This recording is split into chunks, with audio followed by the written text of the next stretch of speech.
வணக்கம். காலத்தின் குரல் நிகழ்ச்சிக்கு உங்களை அன்போடு வரவேற்கிறோம். 29 ஆண்டுகளுக்கு பிறகு தமிழக சட்டமன்றம் போர்க்களமாக மாறியிருக்கிறது. ஆட்சி வென்று இருக்கிறது.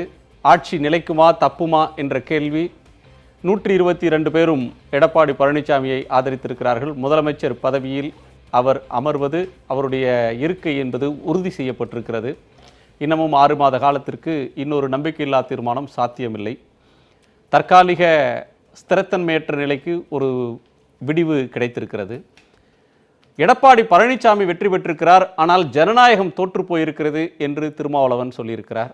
ரகசிய வாக்கெடுப்பை ஏன் உடனே நடத்த வேண்டும், தள்ளி வையுங்கள் என்கிற கோரிக்கைகள் புறக்கணிக்கப்பட்டதை அடுத்து அமளி ஏற்பட்டிருக்கிறது. தமிழ்நாட்டிற்கு ஜனநாயக மாண்புகளை மதிக்கக்கூடிய மக்கள், படித்தவர்கள் அதிகம் இருக்கக்கூடிய தமிழ்நாட்டின் சட்டமன்ற பேரவையில் நடந்த இந்த நிகழ்வு என்பது ஜனநாயகத்திற்கு இழுக்கு, தலைக்குனிவை தேடி தரக்கூடிய செயல் என்று பல தரப்பிலும் கண்டனங்கள் வெடித்திருக்கின்றன. நடந்தது என்ன, யார் பக்கத்தில் தவறு, மக்கள் இதை எவ்வாறு புரிந்து கொள்ளப் போகிறார்கள் என்பதை விவாதிக்கலாம். நம்மோடு காங்கிரஸ் கட்சியின் சட்டமன்ற உறுப்பினர் திருமதி விஜயதாரணி அவர்கள், கொங்கு இளைஞர் பேரவையின் சட்டமன்ற உறுப்பினர் திரு தனியரசு அவர்கள், திரு பன்னீர்செல்வம் அவர்களின் ஆதரவாளர் திரு ராஜலட்சுமி அவர்கள், பத்திரிகையாளர் திரு ஸ்ருதி சாகர் யாமுனன். வணக்கம். வெளியில் இருந்தவங்க கருத்தை கேட்கறதோட உள்ள இருந்தவங்க கருத்தை கேட்டுறேன். என்ன நடந்தது என்றால் எதிர்க்கட்சிகளுக்கு வாய்ப்பு இல்லை, அதுதான் நாம சொல்லணும். தொலைக்காட்சிகள்ல நிறைய சம்பவங்களை, காட்சிகளை பார்க்கிறோம். எடிட் செய்யப்பட்ட காட்சிகள், திமுக தரப்பில் திமுக தரப்பில் எதிர்க்கட்சி தலைவர் தானே தாக்கப்பட்டதாகவும், பூட்ஸ் காலில் மிதிக்கப்பட்டதாகவும், தன்னை காவலர்கள் சூழ்ந்து அடித்ததாகவும் சொல்லியிருக்கிறார். சபாநாயகர் வேறொரு சித்திரத்தை தருகிறார். தன் சாதியை எல்லாம் சொல்லி இழிவுபடுத்தி விட்டார்கள், என்னை இழிவாக நடத்தி விட்டார்கள் அப்படின்றத அவர் சொல்றார். ஊடகங்களில் பார்க்காத சில காட்சிகள் நீங்கள் பார்த்திருக்கக்கூடும். நிறைய பார்த்தோம்.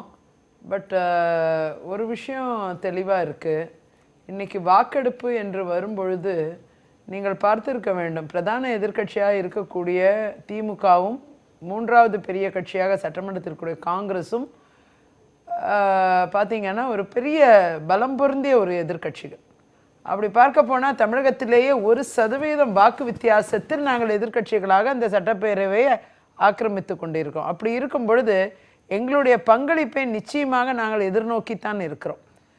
அவர்களுக்கு வாக்குகள் வேண்டுமானால் ஒரு 10 வாக்குகள் எங்களை வேணால் கூட இருந்திருக்கலாம். நாங்கள் வாக்களிச்சிருந்தா அது தெல்ல தெளிவாயிருக்கும். வாக்களிக்க முடியாத ஒரு சூழ்நிலை. நீங்க வாக்களித்தாலும் இந்த அரசாங்கம் நிலை பெறுவதற்கு தேவை 116, அவங்க 122 ஓட்டு வாங்கியிருக்கிறாங்க. நீங்க வாக்களித்திருந்தாலும் அந்த வாக்கு பெரிய வித்தியாசத்தை ஏற்படுத்தி இருக்காது. ஒரு 5 வாக்கு தான் வித்தியாசம் எங்களுக்கும் அவங்களுக்கும். வாக்களித்திருந்தால் 5 வாக்கு தான் வித்தியாசம், ஒரு 6 வாக்கு தான் வித்தியாசம். அது வந்து ஸ்பீக்கருக்கு 7 வாக்கு இல்லை. அப்படி பார்க்க போனால் நீங்க வந்து ஒரு ஜனநாயகப்படி ஒரு வாக்கெடுப்பு என்பது முறையாக எதிர்க்கட்சிகளுக்கான வாய்ப்பு தரப்பட்டு நடத்தப்பட்டு இருந்தால் அது உண்மையாகவே. வாய்ப்புன்னு எதை சொல்றீங்க? பேசுறதுக்கு அனுமதிக்கலையா? அதாவது நாம வந்து ஃப்ளோர்ல வந்து சில கோரிக்கைகளை முன்வைக்கிறோம். அதாவது இன்றும் ஒரு வாரத்திற்கு பிறகு இந்த வாக்கெடுப்பை நடத்துங்கள். ஏனென்றால் இன்றைக்கி தான் வந்து கூவத்தூர்லேருந்து உடனே வர்றாங்க எம்எல்ஏஸ். அவங்க தொகுதிக்கெல்லாம் போயிட்டு வந்து மக்களை சந்தித்து விட்டு வந்து வாக்களிக்கட்டுமே அப்படிங்கிற ஒரு கண்ணோட்டம் எல்லோர் மத்தியிலும் இருந்து கொண்டிருந்தது. அடுத்தபடியாக ஏன் இது ஒரு ரகசிய வாக்கெடுப்பாக ஏன் இருக்கக்கூடாது?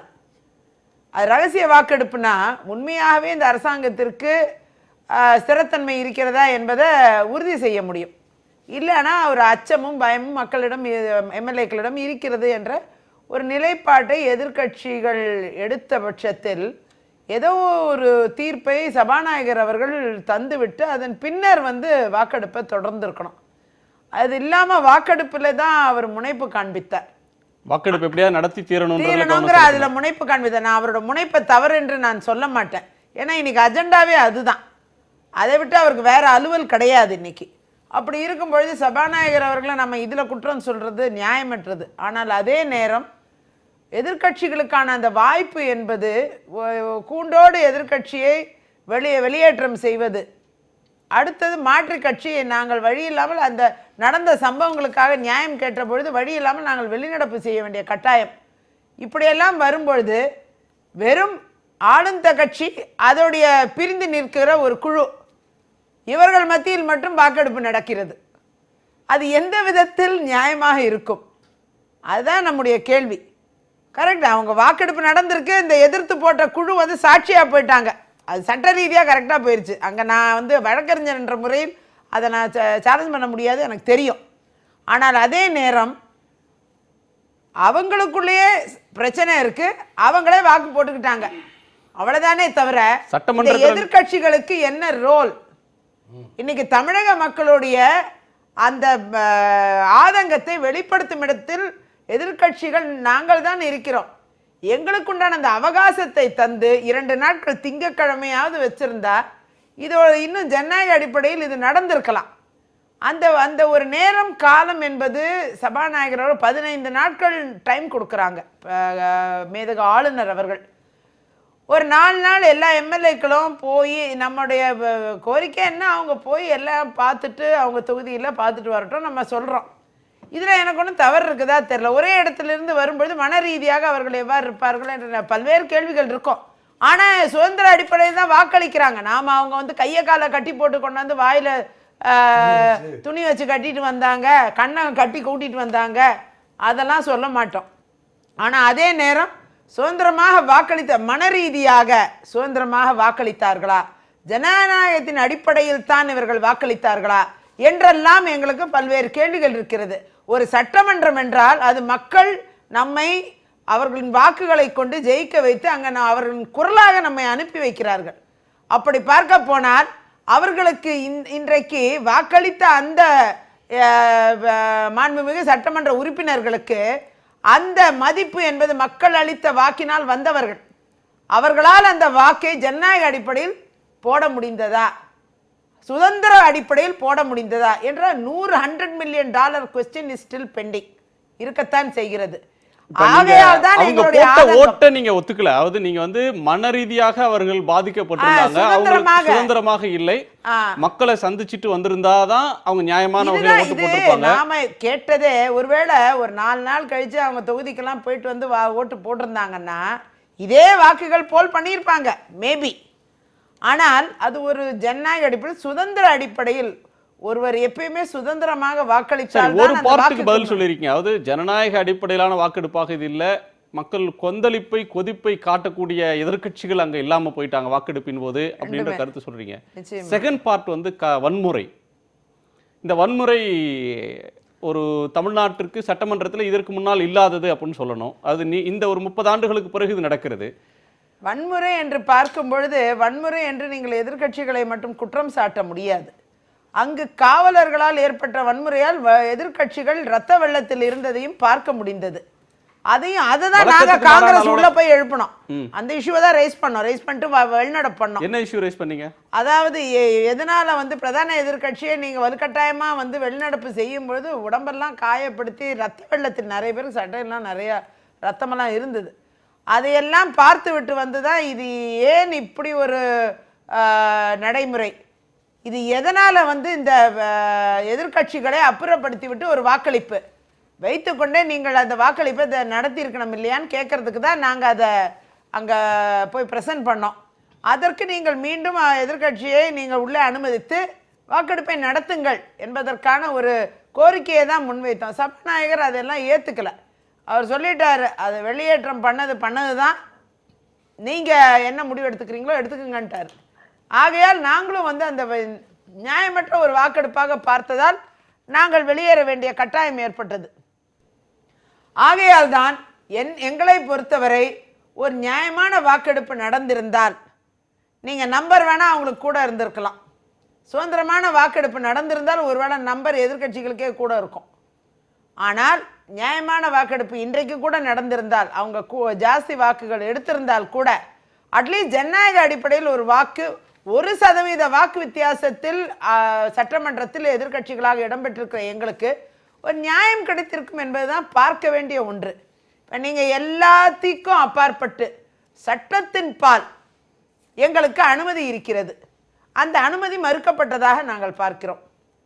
அந்த சட்டத்தின்பால் கிடைக்கக்கூடிய ஒரு நியாயம் ஏன் மறுக்கப்பட்டது? அதற்கு மேதகு ஆளுநர் என்ன செய்யவிருக்கிறார்? அவர் தலையிட்டு ஏதாவது செய்யவிருக்கிறாரா? அல்லது அவரிடம் பெட்டிஷன் கொடுத்திருக்கு. சரி, அதே அவர் என்ன நேரம் செய்யறாருன்னு பார்ப்போம். வழக்காடு மன்றங்களும் அதை குறித்து தங்கள் பார்வையை செலுத்த வேண்டும். இதுல இப்ப இந்த அரசியல்ல நீங்க ஒரு வினோதமா பார்ப்பீங்க. அதாவது அவங்க விஜயதாரணி சொன்ன முக்கியமான கருத்து, எதிர்க்கட்சிகளை வெளியேற்றிவிட்டு நீங்க நடத்தி கொண்ட சட்டசபையில் இன்று நடந்த வாக்கெடுப்புன்றது அதிமுக தலைமை கழகத்தில் நடக்கிற ஒரு வாக்கெடுப்பு மாதிரியான ஒன்று. அதிமுகவினர் அவர்களுக்குள் யார் எடப்பாடி பழனிசாமி அவர்கள் பக்கம் இருக்கிறார்கள், யார் அந்த பக்கம் இல்லை அப்படின்னு அவங்களுக்குள்ள நடத்திக்கிட்ட ஒன்று. இதற்கு பெயர் நம்பிக்கை இல்லா தீர்மானம், நம்பிக்கை மீதாக கோரும் தீர்மானத்தின் மீதான வாக்கெடுப்பு இல்லை. ஜனநாயக ரீதியாக சட்டமன்ற உறுப்பினர்கள் மக்களோட உணர்வுகளை பிரதிபலிக்கிறதுக்கு தவறுனாங்க. 4-5 நாட்கள் அவகாசம் தந்திருக்கணும், தொகுதியை பார்த்துட்டு வந்திருக்கணும். சபாநாயகர் ஏன் ஒரே குறியாக இருந்தார்? இதில் வாக்கெடுப்பு நடத்தணுன்றதுல மட்டுமே முனைப்பாக இருந்தார். மற்ற விஷயங்களை அவர் சிந்திப்பதற்கு கவனிப்பதற்கு அவர் தயாராக இல்லை என்ற கருத்தை விஜயதாரணி அவர்கள் முன்வைக்கிறாங்க. இப்போ நீங்கள் இது அனைத்து இந்திய அண்ணா திராவிட முன்னேற்ற கழகத்தினுடைய பொதுக்குழு செயற்குழுவில் ஏற்றப்பட்ட தீர்மானம் அல்ல. மேதக ஆளுநர் அவர்கள் அரசியல் சாசனப்படி ஒரு புதிய ஆட்சியை நம்ம இந்த நெருக்கடியான நேரத்தில் சட்டமன்ற அனைத்து இந்திய அண்ணா திராவிட முன்னேற்ற கழகத்தினுடைய சட்டமன்ற உறுப்பினர்கள் ஒட்டுமொத்தமாக கூடி எங்களுடைய கட்சி தலைவராக நான் ஒருவரை தேர்ந்தெடுத்து ஸ்ட்ரெயிட்டா கொஸ்டின் என்னன்னா, சட்டமன்ற கட்சி தலைவராக தேர்ந்தெடுத்துட்டாங்க, அவருக்கு பதவி பிரமாணம் நம்பிக்கை ஒரு தீர்மானம், அந்த முன்னுரைகள் இருந்து நேரடி கேள்வி என்னன்னா, ஆளுநர் சொன்னீங்க கேட்கறது ஏன் ரகசிய வாக்கெடுப்பை நீங்க ஒத்துக்கல? இல்ல, ஏன் உடனே நடத்தணும், ஒரு அவகாசம் கொடுங்க, ஒரு வாரம் கழிச்சு வைங்க, 15 நாள் அவகாசம் கொடுத்துருக்காருல அப்படின்னு தானே 2 கோரிக்கைகள் தான் எதிர்க்கட்சிகள் வைக்கிறாங்க. ஏன் அதற்கு சபாநாயகர் செவிசாய்க்கல? இல்லை, இப்போ இந்த ரகசிய வாக்கெடுப்பு நடத்த சொல்லி கேட்குறதே முதல்ல சட்டப்படி விரோதமானது. அது அது முறையாக இல்லை. ஏன்னா நீங்கள் ரகசிய வாக்கெடுப்பு நடத்தினா இப்போ கொறடா உத்தரவை மீறி ஒரு யாருக்கு அதாவது தீர்மானத்தை ஆதரிக்கிறாரா, எதிர்க்கிறாரா, நடுநிலை வகிக்கிறாரா, நாம் எப்படி அதை நீங்கள் தீர்மானிக்கிறது? நீங்கள் ரகசிய வாக்கெடுப்பு நடத்தினா கட்சித்தாவல் தடை சட்டப்படி நடவடிக்கை எடுக்கிறதுக்கான முகாந்திரமே இல்லை. ஆகவே இது அடிப்படையிலேயே ரகசிய வாக்கெடுப்பு கோருவதை காங்கிரஸ், திமுக, முஸ்லீம் லீக் திட்டமிட்டு வன்முறை ஊழலில் ஒட்டி பிறந்த குழந்தைகளாக இருக்கிற இந்த மூன்றும் இணைந்து தமிழ்நாட்டினுடைய ஒரு மாபெரும் மரபு சார்ந்த பாரம்பரியமிக்க தமிழ்நாடு சட்டமன்ற பேரவையினுடைய மாண்பை சீர்குலைத்த ஒரு வரலாற்று பிழையை திராவிட முன்னேற்ற கழகம் நிகழ்த்தி காட்டியது. அதை வேடிக்கை பார்த்து சிரித்து ஜனநாயக படுகொலையை செய்தது சபாநாயகர் அப்படின்னு அவங்க எதிர்க்கட்சியில முன்வைக்கிறாங்க. ஜனநாயக படுகொலையை செய்தார். இப்போ நாங்கள் நீங்கள் ஊடகங்கள் சுற்றி இருந்தது ஒன்றும் நீங்கள் ஒரு திரையிட்டு மூடி இந்த வாக்கெடுப்பு நடத்தலை. நீங்கள் எல்லா ஊடகத்தினுடைய கண்களும் பார்த்து கொண்டு இருந்தது. நீங்கள் அது எல்லா வகையான ஊடகத்தினுடைய விஷயம் தெரிஞ்சு பாருங்கள். இல்லைம்மா, இப்பவும் பார்க்கலாம், நான் முழுசாக தர சொல்கிறேன். நாளையிலேருந்து நீ 11 மணிக்கு துவக்கி 3:26 முடிய வரைக்கும் இருக்கிற மொத்த நீங்கள் சம்பவத்தையும் நீங்கள் வீடியோவில் பதிவாயிருக்கு, நீங்கள் வேணா போட்டு பாருங்கள். நான் நாளைக்கு முழுசாகவே தர சொல்கிறோம். நீங்கள் மக்களுக்கும் போட்டு காட்டுங்க. சபாநாயகர் சார்பில் நீங்களே தர்றீங்க அந்த உத்தரவாதத்தை? இல்லை, கட்டாயமா. ஏன்னா நாங்கள் அண்ணா திராவிட முன்னேற்ற கழகம் சார்பாக எந்த பிழையும் செய்யலை, நாங்கள் எந்த தவறும் செய்யலை. அது சட்டமன்ற உறுப்பினர் சகோதரி விஜயதாரணி அம்மாவுக்கு தெரியும், நல்லா தெரியும். அவங்க இப்போ அந்த இடத்துல இருக்கிறாங்க, அப்படி பேச முடியல. அவங்க ஊடகத்தில் இருக்கிறாங்க. அவங்களுடைய கட்சியை எடுத்து முடியும்படி உண்மையை மறைத்து குற்றவாளிகளுக்கு ஆதரவா நீதிமன்றத்தில் மாதிரியே வாதாடுறாங்க. குற்றவாளிகள் சொல்றீங்க, மக்கள் பிரதிநிதிகள், தவறு இழைத்தவர்கள் சொல்லுங்க. குற்றம் சாட்டப்பட்டவர்களுக்கு சொல்லிக்கலாம். குற்றம் சாட்டப்பட்டவர்களுக்கு கூட சாட்டப்பட்டவர்களுக்கு ஆதரவா நீதிமன்றத்தில் வாதாடுற மக்களுக்காக பணியாற்ற சட்டமன்றம் வரும். அங்க போராடக்கூடிய போராட்டத்தை போய் நீங்க குற்றம்னு சொன்னா எப்படி? திராவிட முன்னேற்ற கழகத்தினுடைய இந்த ஜனநாயக விரோத செயலை, சட்டவிரோத செயலை, இந்த மிகப்பெரிய ஜனநாயக படுகொலையை, இந்த வரலாற்று ரீதியாக நீங்கள் திராவிட முன்னேற்ற கழகத்துடைய சரித்திரத்திலேயே இல்லாத வன்முறையை தமிழ்நாடு சட்டமன்ற பேரவையில் திட்டமிட்டு திராவிட முன்னேற்ற கழகம் அரங்கேற்றியது. அதில் இன்னும் சொல்ல போனால் நீங்கள் அவருடைய சட்டமன்ற எதிர்க்கட்சி தலைவர் ஸ்டாலின் இதுவரைக்கும் இருந்த ஒரு இமேஜ் மாற்றியிருந்தார். திமுக இல்லை, அப்படி பழைய திமுக இல்லை, இவர் மென்மையானவர், ஜனநாயகத்தை நேசிக்கிறாரு, ரொம்ப ரொம்ப அன்பா பழகிறாருங்கிற மாதிரி சமூக வலைதளங்கள்ல அவர் செய்தது நியாயம், இந்த ஆட்சிக்கு மக்களுடைய அங்கீகாரம் இல்லை, இந்த ஆட்சிக்கு எதிராக ஒரு போர்க்கொடியை அவர் உயர்த்தினாரு அப்படின்னு சொல்லி இத்தனை நாள் பன்னீர்செல்வம் அவர்களை பாராட்டி கொண்டிருந்த சமூக வலைதளங்கள் இன்றைக்கு மு.க.ஸ்டாலின் அவர்களை பாராட்டுவதும் அவருடைய செயலை நியாயப்படுத்தி எழுவதுமான காட்சியை பார்க்கிறோம். மக்களுடைய கோபத்தை அவர் வேற வகையில் வெளிப்படுத்தினாரு அப்படின்னு அதை பார்க்கலாமா? இல்லை, மக்களுடைய உணர்வுகளை அவர் அறவழியில் பயன்படுத்தி இருந்தார்னா நம்ம எல்லாத்துக்கும் பாராட்டுவோம். அது ஜனநாயக வழியில் அறவழியில் தான் பாடணும். மக்களினுடைய உணர்வுகளுக்காக இவர் வன்முறையை, ஆயுதத்தை எப்படி கையில் எடுக்கல? இவங்க சட்டவிரோதமாக சட்டப்பேரவைக்குள் இருக்கிற சட்டப்பேரவைத் தலைவருக்கே அச்சுறுத்தலை ஏற்படுத்தி பேரவை செயலாளர் அவர் ஏற்கனவே உடல்நலம் பாதிக்கப்பட்டு இதுக்காக காலர் போட்டு வந்திருக்காரு. அவரை மிக கடுமையான நெருக்கடிக்கு ஆளாக்கி தாக்குதல் நடத்தி மொத்தமாக சூழ்ந்து நின்று நீங்கள் இதுவரைக்கும் உலக வரலாற்றிலேயே ஒரு மன்னராட்சியில் ஒரு சர்வாதிகாரி இருக்கிற ஒரு அவையில் கூட இவ்வளோ ஒரு கொடுமையான சம்பவத்தை நம்ம பார்த்துருக்க முடியாது. தமிழ்நாட்டில் சர்வாதிகாரிகள்ட்டையும் எதிர்க்கட்சிகளே இருக்காது, எதிர்க்கட்சிகளே இருக்க மாட்டாங்க. அந்த அமைச்சரவையில் கூட இல்ல நம்ம மனுநீதி சோழன்கிறோம், நம்ம பசு கன்றுக்கு எல்லா சோழனும் எல்லா அரசனுமே வந்து ஜனநாயகவாதிகள் கிடையாது. அவங்க எல்லாம் எந்த மாற்று கருத்தையும் கேட்டது இல்லை. ஆமா இல்ல நீங்க பாண்டிய புலவர்கள் மட்டும்தான் இருந்தாங்க, பாடி பரிசில் பெறும் புலவர்கள் மட்டும்தான் இருந்தாங்க. சரி நீங்க இப்ப கண்ணகி ஏன் நான் ஸ்ட்ரைட்டா கேட்ட கேள்வி 2 கேள்விதான். ஒன்னு, ஏன் ரகசிய வாக்கெடுப்புக்கு சபாநாயகர் ஒப்புக்கொள்ளல? ஏன் வந்து தாம் ஒரு வாரம் தள்ளி நடத்திக்க, 4 நாள் தள்ளி நடத்திக்கன்ற கோரிக்கையை தானே எதிர்க்கட்சிகள் வச்சாங்க. இப்ப திமுக மட்டும் வைக்கல, காங்கிரஸ் வச்சாங்க, முஸ்லீம் லீக் வைத்தாங்க, இதே கோரிக்கையை தான் முன்வெளிந்தாங்க. பன்னீர்செல்வம் அவர்கள் தரப்புல இருந்து பேசின நட்ராஜ், மாஃபா பாண்டியராஜன், செம்மலை, பன்னீர்செல்வம் அவர்கள் இவங்க எல்லாருமே அதை தான் சொன்னாங்க. இல்லை இவங்க 4 பேருமே கூட்டாளிகள் தான். இப்போ 4 பேருமே அரசை கவிழ்ப்பதில் கைகோர்த்து இறுக்கமாக இருக்கிறாங்க. இவங்க ஜனநாயகத்தை பற்றி, சட்டமன்ற மரபுகளை பற்றி, விதிகளை பற்றி கவலைப்படாமல் ஒற்றை நோக்கம்தான் அனைத்து இந்திய அண்ணா திராவிட முன்னேற்ற கழகம் என்கிற இந்த மக்களாட்சியை, இந்த ஜனநாயகத்தை, இந்த மக்களாட்சி மாண்பை போற்றி பாதுகாக்கிற ஒரு மகத்தான பேர் இயக்கம் தான் அனைத்து இந்திய அண்ணா திராவிட முன்னேற்ற கழக அரசு. அப்படிப்பட்ட ஒரு மகத்தான அரசை திட்டமிட்டு விதிக்கு புறம்பாக இந்த 4 பேரும் அணி சேர்ந்து கொண்டு 3 பேர் ஏற்கனவே கூட்டணியில் இருக்காங்க. இதில் ஓபிஎஸ் ஒரு புது கூட்டாளியை அனைத்து இந்திய அண்ணா திராவிட முன்னேற்ற கழகத்திலிருந்தே ஒரு புதிய நண்பனை அந்த கட்சிக்கு பாதகமாக முரண்பட்டு ஆட்சியை கலைப்பதற்கு அவர் ஒரு தயாரான நிலையில் வரும்பொழுது இந்த 3 பேர் அவர்களோடு கைகோர்த்து கொண்டு இந்த மகத்தான பெரும்பான்மையை பெற்று மக்களுக்கு நல்லாட்சி நடத்தி வந்த இந்த அரசை திட்டமிட்டு குறுக்கு வழியில் இதை கவிழ்ப்பதற்கு இவர்கள் சதி செய்திருக்கிறார்கள். இந்த சதி செயலை மக்கள் உணர்வு என்கின்ற பெயரால் இந்த காங்கிரஸ், முஸ்லீம் லீக், திமுக, பன்னீர்செல்வம் அணி இந்த 4 பேரும் இணைந்து தமிழ்நாடு சட்டமன்ற பேரவையில் ஒரு வரலாற்று பிழையை ஜனநாயகத்திற்கு விரோதமாக ஜனநாயகத்தின் குரல் முதலமைச்சர் ஓ பன்னீர்செல்வம் அவர்கள் தெரிவித்த கருத்து, மக்களை மட்டும் சந்திக்கிறதுக்கு அனுமதிச்சு சட்டமன்ற உறுப்பினர்கள் 4 நாள் தொகுதிக்கு போய் திரும்பி வந்து ஓட்டு போட அனுமதிச்சிருந்தா இந்த ஓட்டில் நாங்கள் தான் ஜெயிச்சிருப்போம், இந்த அரசு விழுந்திருக்கோம், தர்ம யுத்தத்தில் நாங்கள் ஜெயிச்சிருப்போம், இந்த போர்க்களத்தை தான் நாங்கள் இழந்திருக்குமே தவிர போரில் நாங்கள் தோற்றுல அப்படின்னு சொல்கிறாரு. இப்போ நீங்கள் அவர் தியானத்தில் இருந்தார், ஒரு அம்மாவோட நினைவிடத்தில் தியானம் பண்ணுறாரு. தியானத்திலேருந்து வெளியே வந்தோடனே நீங்கள்லாம் கூட நேரில் பேட்டி கண்டீங்க, பார்த்தேன், அந்த பேட்டி நல்லா இருந்துச்சு, நல்ல கேள்வி கேட்டீங்க. அப்போ என்ன சொன்னார், நீங்கள் உங்களுக்கு எந்த சட்டமன்ற உறுப்பினர்களும் இல்லையே, நீங்கள் எப்படி மீண்டும் ஆட்சி பிடிப்பீங்க, உங்களுக்கு எப்படி மக்கள் ஆதரவு தருவாங்க, அதில் சட்டமன்ற உறுப்பினர் ஆதரவு எப்படி முதல்வர் ஆவீங்கன்னு கேட்டாங்க.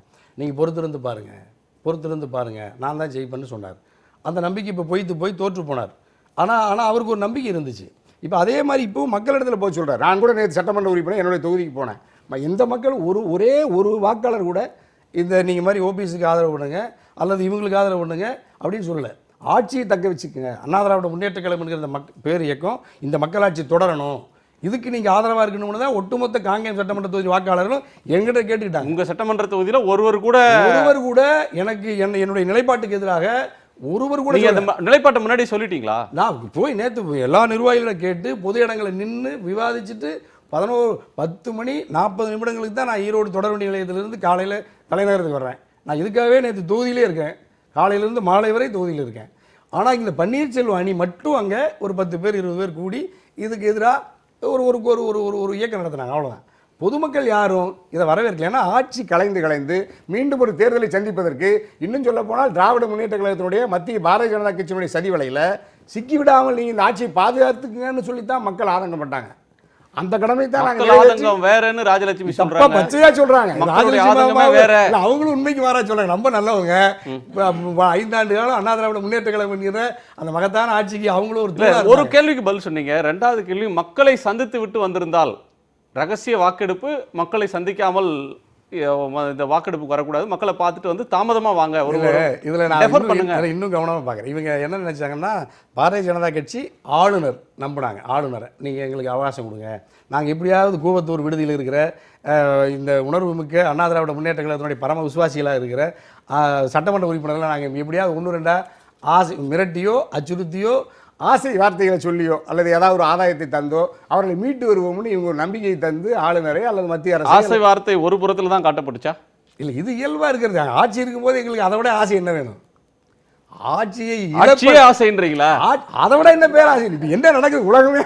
உங்களுக்கு அதிகாரத்தின் மீது தான் ஆசை, புகழின் மீது தான் ஆசை, செல்வத்தின் மீது தான் ஆசை. இது மூன்றும் குவிந்து கிடக்கிற ஒரு இடத்துல நாங்கள் ஏற்கனவே இருக்கிற பொழுது புகழ் இருக்கு, மக்கள் எங்களை தேவையான அளவுக்கு எங்களுடைய சேவையை பார்த்து, எங்களுடைய மக்கள் பணியை பார்த்து மக்கள் மகிழ்த்து வாழ்த்தும் போது எங்களுக்கு மகிழ்ச்சியாக இருக்குது.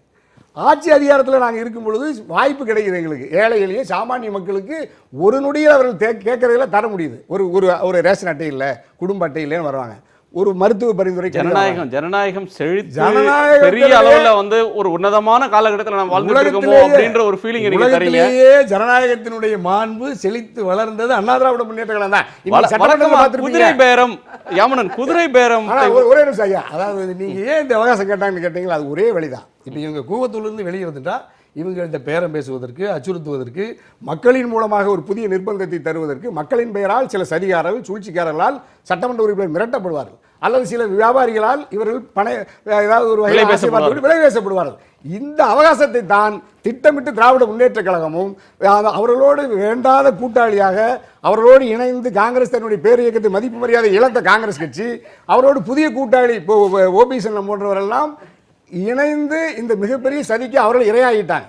ஆனால் சட்டமன்ற உறுப்பினர்கள் 122 பேர் இன்று அண்ணா திராவிட முன்னேற்ற கழகத்தினுடைய மானத்தை காத்து, தமிழ்நாட்டு மக்களினுடைய மானத்தை காத்திருக்கிறார் என்பது எங்களுக்கு ரொம்ப மகிழ்ச்சியா இருக்கு. மானங்காத்த மாவீரர்கள்னு சொல்றீங்க. கட்டாயமா எங்களை காங்கிரஸ் கட்சியை இப்படிலாம் நீங்க சொல்ல வேண்டிய அவசியம் இல்லை. நாங்க நல்ல விஷயம் தெரிஞ்சுதான் எல்லாம் பண்றோம். நல்ல கட்சி தான். திமுகவோட சேர்ந்ததனால ஸ்பெக்ட்ரம்ல நீங்க இரண்டு அம்சங்களை பேசுறோம். எங்களோட சொந்த நிலைப்பாடு உண்டு. ஏற்கனவே ஸ்பெக்ட்ரம்ல திமுகவுடைய அந்த அது இன்னொரு விவாதம். நம்ம இன்னைக்கு சட்டசபையில நிப்போம். இதுக்கு பாட்டியாலா கோர்ட்டுக்கு பிறகு போவோம். எதுவும் ஆவல. யாமனன், இதுல இன்றைக்கு ஒரு மோசமான கருப்பு நாள் ஜனநாயகத்துக்குன்னு இதை மு.க. ஸ்டாலின் வர்ணிக்கிறார், எதிர்க்கட்சி தலைவர். திமுகவால தான் அது கருப்பு நாள் ஆச்சு. மறைமுக வாக்கெடுப்பு கோரி நாங்கள் அறவழியில் தான் போராடினோம், ஆனால் காவல்துறையை வரவழைத்து திமுகவினரை அடித்து உதைத்து ஷூக்கால்களை மிதித்து சட்டைகளை கிழித்து பேரவையிலிருந்து வெளியேற்றினார்கள் அப்படின்னு சொல்கிறார். ஏறத்தாழ அதே கருத்தை ஜனநாயக எதிர்க்கட்சிகளை வெளியேற்றி விட்டு நடத்தின வாக்கெடுப்பு நியாயமானதில்லைன்னு பன்னீர்செல்வம் அவர்களும் சொல்கிறார். இதில் அரசியல் ரீதியாக எடப்பாடி பழனிசாமியும் வெற்றி பெற்றார், நிர்வாக ரீதியாக. அரசியல் ரீதியாக மு.க. ஸ்டாலினும் வெற்றி பெற்றார். அண்மை காலமாக பன்னீர்செல்வம் அவர்களுக்கு ஒரு ஊடக வெளிச்சம் இருந்தது. அரசியல் என்பது சசிகலா தரப்புக்கும் பன்னீர் தரப்புக்குமாக மாறி இருந்தது. இப்போ அதிமுக திமுகன்னு சொல்லி பழைய பந்து இரண்டும் பழைய கோர்ட்டுக்கு வந்துருச்சு அப்படின்னு சொல்கிற ஒரு நிலைமையை இந்த சம்பவம் ஏற்படுத்திருச்சுன்னு சொல்கிறாங்க. இந்த புரிதல்லாம் சரிதானா? என்னை பொறுத்த வரைக்கும் இன்னைக்கு நடந்த எல்லா சம்பவமே திரும்பி இந்த பைபோலார் பாலிடிக்ஸை அதை ஆக்கிறதுக்காக தான் அப்படின்னு நான் நினைக்கிறேன். அதாவது இது எதுவுமே வந்து முன்னாடியே பிளான் பண்ணி நடக்கலை, எல்லாமே எதர்ச்சியாக இன்னைக்கு அசம்பிளியில் நடந்ததுங்கிறத வந்து யாராலையுமே ஒத்துக்க முடியாது. திட்டமிட்ட சதி இல்லை சதி இல்லை அந்த வார்த்தையை நான் சொல்லலை, திட்டமிட்ட சதி என்றதான் சொல்லலை. நான் என்ன சொல்கிறேன், இப்போ நீங்கள் டிஎம்கேவோட பொசிஷனையும் பார்க்கணும். அவங்க ஒரு தப்பு என்ன பண்ணாங்கன்னா, முதல்ல அவர் இப்போது பன்னீர்செல்வம் வந்து அவங்க சசிகலாவுக்கு எதிர்த்து வெளில வரும்பொழுது ஒரு சிம்பத்தட்டிக் ஸ்டாண்ட், அவங்களுக்கு கொஞ்சம் ஆதரவாக வந்து ஒரு நிலைப்பாடு எடுத்தாங்க. அதில் என்ன ஆச்சுன்னா, அவருக்கு பன்னீர்செல்வத்துக்கு சிம்பத்தி எகிரி போச்சு. இப்போ இந்த மாதிரி ஒரு நிலைமை வந்தவுடனே இந்த ஒரு பைபோலார் பாலிடிக்ஸ், ஒரு 2 துருவங்களாக இருந்த இந்த அரசியல் ஒரு ட்ரையாங்குலர் முக்கோண கான்டெஸ்டாக மாறுறதுக்கான வாய்ப்புகள் வந்து உருவாயிடுச்சிங்க. அதை சரி கட்டுறதுக்கு இவங்களுக்கு ஒரு ஆயுதம் வேணும். அது இந்த சட்டமன்றத்தில் அவங்க உபயோகப்படுத்திருக்காங்க. இன்றைக்கி அதை வந்து தப்புன்னு நான் சொல்லலை, அது அவங்களுடைய அரசியல், அவங்க பண்ண வேண்டிய அவசியமும். நீங்க சட்டமன்றத்தில் அமளி அப்படின்னு எடுத்துட்டா கேரளாவில் நடந்திருக்கு, ஆந்திராவில் நடந்திருக்கு, கர்நாடகாவில் இதை விட மோசமாக நடந்திருக்கு, மேற்கு வங்கத்தில் நடந்திருக்கு, காஷ்மீரில் நடந்திருக்கு. சட்டமன்றத்தில் வாதம் மட்டும் பண்ணணும் அப்படின்னு மக்கள் எதிர்பார்க்கிறாங்க. ஆனால் வாதம் நடக்கல அப்படின்ற பட்சத்தில் மோதல் அப்படின்றது சார் இன்னைக்கு ஒரு அங்கமாவே மாறிடுது. ஒரு விதத்தில் இன்னைக்கு நம்ம ஸ்பீக்கரையும் குத்தம் சொல்லி தான் ஆகணும் சார். அதாவது ஆளுங்கட்சிக்கு என்னன்னா, உடனடியாக இந்த வாக்கெடுப்பு நடத்தணும். ஏன்னா எந்த ஒரு எம்எல்ஏவும் மனசு மாதிரி அங்கே போயிடக்கூடாது. எவ்வளவு சீக்கிரம் இந்த வாக்கெடுப்பு நடத்துகிறோமோ அவ்வளவு சீக்கிரம் நமக்கு வந்து ஆட்சியை ஸ்திரமாக வச்சுக்கிறதுக்கு வாய்ப்பு ஜாஸ்தி. அதை அவங்க உடனே பண்ணணுங்கிறதுக்காக தான் சனிக்கிழமை வச்சுருக்காங்க. எதிர்கட்சிக்கு இப்போ திமுகவுக்கு முக்கியமாக என்னென்னா, அவங்களுக்கு எப்படியா இருந்தாலும் ஆட்சி அமைக்க முடியாது. இதுலேருந்து அவங்களுக்கு என்ன டிரைவ் பண்ண முடியும்? இது ஒண்டி தான் பண்ண முடியும். ஸோ என்னை பொறுத்த வரைக்கும் ஸ்பீக்கர் பண்ண பெரிய தப்பு என்னென்னா, அந்த அட்ஜர்மெண்ட்டுக்கு ஒத்துட்டு இருக்கணும். நீங்கள் வந்து இவர் தனியரசு வந்து நீங்கள் ஒரு கன்ஃபெஷன் ஸ்டேட்மெண்ட் கொடுத்துட்டாரு. அதாவது ஆட்சி அதிகாரம் எங்கள்கிட்ட இருக்குது, இதை தவிர வேறு என்ன வேணும்னு. அதுதான் இல்ல, முக்கியமான ஆசை வார்த்தை இல்ல, ஒரு அது பூரியை ஆசை. மயக்கிறதுக்கு இல்ல, ஏற்கனவே அதுதான். அதுல இருக்கான். அந்த ஆசை தான். அதாவது இவங்க வந்து இவ்வளவு மக்கள் எதிர்ப்புக்கு மத்தியில இவங்க வந்து இவ்வளவு எம்எல்ஏக்களும் இந்த பக்கமே இருக்காங்கன்னு காரணம்னா இன்னும் 4.5 ஆண்டு காலம் அந்த ஆட்சி பொறுப்பு இருக்கு. அந்த ஆட்சி அதிகாரம் மேடமுக்கு பொருந்தது. 4.5 ஆண்டு கால ஆட்சி இல்லாம ஆட்சியின் இறுதி பகுதியில 6 மாதம் தான் இன்னும் ஆட்சி இருக்குது நிச்சயமா வந்து இது வேற மாதிரி அது வேற மாதிரி இருந்திருக்கும். அது எல்லாமே ஊகம்தான். நான் என்ன கேட்கிறேன்னா, நீங்க வந்து சபாநாயகர் மேல இதுல எப்படி குறை சொல்ல முடியும்? சபாநாயகர் மேல என்னன்னா சார், இப்ப இவங்க என்ன சொல்றாங்க, நாங்க யாரையுமே வற்புறுத்தல, எல்லாருமே வந்து பரம விசுவாசிகள். சபாநாயகர் தெளிவா ஒரு கருத்து சொல்றாரு. சட்டசபை விதியில ரகசிய வாக்கெடுப்புக்கு இடம் ரகசிய வாக்கெடுப்புக்கே போல. அவர் சொல்ற 2 பாயிண்ட், 15 நாளுக்குள்ள வாக்கெடுப்பு நடத்துங்க அப்படின்னு என்கிட்ட மேண்டேட் கொடுத்துருக்காரு. நாங்கள் சட்டசபையை கூட்டியிருக்கிறோம். இன்றைக்கு அஜெண்டாவே நம்பிக்கை வாக்கெடுப்பு நடத்துறது தான். மறைமுக வாக்கெடுப்பு அப்படின்ற ஒன்றை நான் அனுமதிக்க முடியாது. அதுக்கு சபை விதிகள் இடம்ல அது என்னுடைய உரிமை. எப்படி வாக்கெடுப்பு எப்படி நடத்தணுன்றது எனக்குள்ள உரிமை. அதை நீங்கள் கேள்வி கேட்க முடியாது. இன்றே தான் நடக்கும். அப்படி அவர் சொன்னதில் என்ன தவறு இருக்குது? இல்லை, இப்போ 4 நாள்னா இன்றைக்கு வந்து பார்த்தீங்கன்னா ஒரு நூலிலையில் இந்த அரசு தப்பியது அப்படின்னு சொல்ல முடியாது. ஒரு எம்எல்ஏ அரை எம்எல்ஏல இல்லை, 5 பேர். ஆனால் 5 பேருன்றது பெருசா அப்படின்னா பெருசுன்னு பார்க்கலாம், சிறிதான்னா சிறிதுன்னு பார்க்கலாம். இல்லை அப்படி இல்லை சார். நான் என்ன சொல்கிறேன், இப்போ இவங்க எழுந்து 2 விஷயம் கேட்குறாங்க. ஒன்று ரகசிய வாக்கெடுப்பு, அதுக்கு வந்து விதிகளில் உங்களுக்கு இடமே இல்லைன்றீங்க. உண்மைதான். ஏன்னா ஆன்டி டிஃபெக்ஷன் லாவை அப்ளை பண்ண முடியாதுங்கிறது முக்கியமான ஒரு பாயிண்ட். ஆனால் அட்ஜர்ன்மெண்ட் கேம், நீங்கள் பரம விசுவாசிகள், யாரும் மாற மாட்டாங்க, எல்லாரும் வந்து அவங்க சின்னம்மாவோட விசுவாசிகள்னு நீங்கள் சொல்லும் பொழுது ஏன் வந்து இந்த அட்ஜர்ன்மெண்ட்டுக்கு நீங்க ஒத்துக்க மாட்டீங்க? சின்னம்மான்ற பேச்சுக்கே வரல. இல்ல, அவர் அம்மா விசுவாசிகள் தான் சொல்றாங்க. அம்மா விசுவாசிகள் சார், அம்மா அரசு தான். திருத்திக்கிறேன், அம்மா விசுவாசி. அம்மா விசுவாசி அதிமுகவினர் பேசுறதை விட நீங்க இப்போ பேச இல்ல ஆரம்பிச்சிருக்கீங்க. இல்ல சார், அவங்க தானே சின்னம்மான்றாங்க, நாங்க ஏன் சின்னம்மான்றாங்க? அவங்க தானே சின்னம்மான்றாங்க. இல்ல, மொத்த பேச்சுல அவர் அம்மா விசுவாசிகள் தான் இல்ல, சொல்ல. அம்மா விசுவாசினா இப்ப அவங்க வந்து ரெண்டு ஃபேக்ஷனா மாறிட்டாங்க. இப்ப வந்து நீங்க வந்து பன்னீர்செல்வம் விசுவாசி, சசிகலா விசுவாசி தான் சொல்ல முடியுமே தவிர நீங்க வந்து ஜெயலலிதா விசுவாசி 2 பேருமே கிளைம் பண்றாங்க. இல்ல 2 பேர் இல்ல. ஒரு நிமிஷம், நான் என்ன சொல்ல வந்தேன்னா, இன்னைக்கு நடந்த பிரச்சனைக்கு அப்புறம் அவர் ஒரு வாரமோ 4 நாளோ தள்ளி வச்சுட்டு திரும்பி திமுக இந்த பிரச்சனையை பண்ணியிருந்தாங்கன்னா இவங்களுக்கு அட்லீஸ்ட் கொஞ்சம் பப்ளிக் சிம்பதியாக ஒரு எதிர்கட்சியே இல்லாம சுத்தமா எதிர் அப்போசிஷன் பெஞ்சஸை வந்து வைப் அவுட் பண்ணிட்டு நீங்க என்ன கான்ஃபிடன்ஸ் மோஷன் நடத்துறீங்க? இது என்ன டெமோக்ரஸி? இது நீங்க ஒரு வாரம் ஒத்தி வைக்கிறப்ப நீங்க எந்த ஒரு சபையிலும் கலாட்டா நடக்கிறது, அமளி நடக்கிறது ஒரு கட்டுக்குள்ள இல்லைன்னு சொன்னா ஒத்தி வைப்பாங்க. மீண்டும் சபை கூடும்போது சரி அமைதி திரும்பிடும் அப்படின்ற நம்பிக்கையில தான் சபையை ஒத்தி வைக்கிறாங்க. அப்பவும் கலாட்டா இருக்கு. அப்போ சபையில பிரச்சனை செய்யக்கூடியவர்களை வெளியேற்றி விட்டு நடத்துறது எல்லாரும் சாதாரண சிச்சுவேஷன்ல சார். இது வந்து ஒரு அரசின் மேல ஒரு நம்பிக்கை தீர்மானம். நீங்க ஒரு டிஃபரன்சியேஷன் பண்ணணும். சரி, இருந்து ஓட்டு போட்டிருந்தாலும் 122 இருக்கு. சரி, யாமனன் ஒரு இடைவெளி லெஜிட்டிமேட் பண்றதே, லெஜிட்டிமசி கொடுக்கறதே இந்த ஒரு மோஷன் தான். அப்படி இருக்கும்பொழுது நான் எதிர்கட்சியே இல்லாம வெறும் எம்டி பெஞ்சஸ்க்கு எதிராக வந்து நான் வந்து நடத்துவேன்னு சொல்றது வந்து எந்த விதத்திலையும் வந்து ஜனநாயக ரீதியில் நடந்ததுன்னு சொல்ல முடியாது. எம்டி பெஞ்சஸ் வச்சு எவ்வளவு விவாதமே நடந்திருக்கு, மானிய கோரிக்கை நடந்திருக்கு. அதான் சொல்றேன், அதெல்லாம் பரவாயில்லன்ற, அதெல்லாம் பரவாயில்லன்ற ஒரு கான்ஃபிடன்ஸ். சரி, ஆனா நம்பர் தான் தீர்மானிக்குது. நம்பர் வந்து நீங்க எதிர்க்கட்சி எல்லாம் சேர்ந்து வாக்களிச்சு அவங்க எல்லாரும் எதிர்த்து ஓட்டு போட்டாலும் அதிமுக காரங்க 122 பேர் இன்னைக்கு ஓட்டு போட்டவங்க எதிர்க்கட்சி இருந்து ஓட்டு போட்டிருந்தாலும் அதே ஓட்டு தான் போட்டு போறாங்க. அந்த ஒரு வாதத்துக்கு இன்னும் சரியான பதில் வரல இல்லையா? நீங்க என்னதான் நீங்க ஆசை காட்டி அவங்க இழுத்துருவாங்கன்னா, நீங்க உங்க விசுவாசிகள் உங்களோட இருக்காங்கன்னா ஆசைக்கு ஏன் அவங்க பணிஞ்சு அவங்களை கோல்டன் பே ரிசார்ட்ல அடைச்சதுக்கான முக்கியமான காரணம் அவங்க இங்க இருந்து தப்பிச்சு போய். இதுல என்னன்னா சார், இவ்வளவு அடைச்சோம், இன்னைக்கு காலையில ஒருத்தர் தப்பிச்சு போயிருக்காரு. இன்னைக்கு காலையில வந்து கோயம்புத்தூர்ல வந்து நேத்தே போயிட்டாரு. அவர் பேட்டி கொடுக்குறாரு. அவர் சொல்றாரு. அவர் சொல்றாரு ஒரு இடைவேளைக்கு பிறகு நம்ம பேசலாம். ஒரு இடைவேளைக்கு பிறகு பேசலாம். அவர் இருந்து எதிர்த்து ஓட்டு போட்டிருந்தா வேற, பன்னீர் அணி வந்து 12ஆக மாறி இருக்கும்.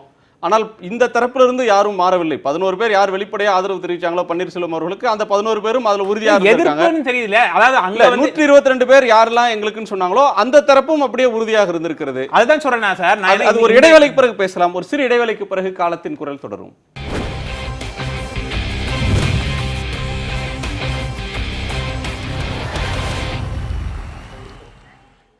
காலத்தின் குரல் தொடர்கிறது. ராஜலட்சுமி, நீங்க சட்டமன்ற உறுப்பினர், முன்னாள் சட்டமன்ற உறுப்பினரா 5 ஆண்டு காலம் இருந்தீங்க. இப்படி ஒரு சம்பவம் அப்படின்றது மாற்று பார்வைகள் 2 கருத்து இருக்கு.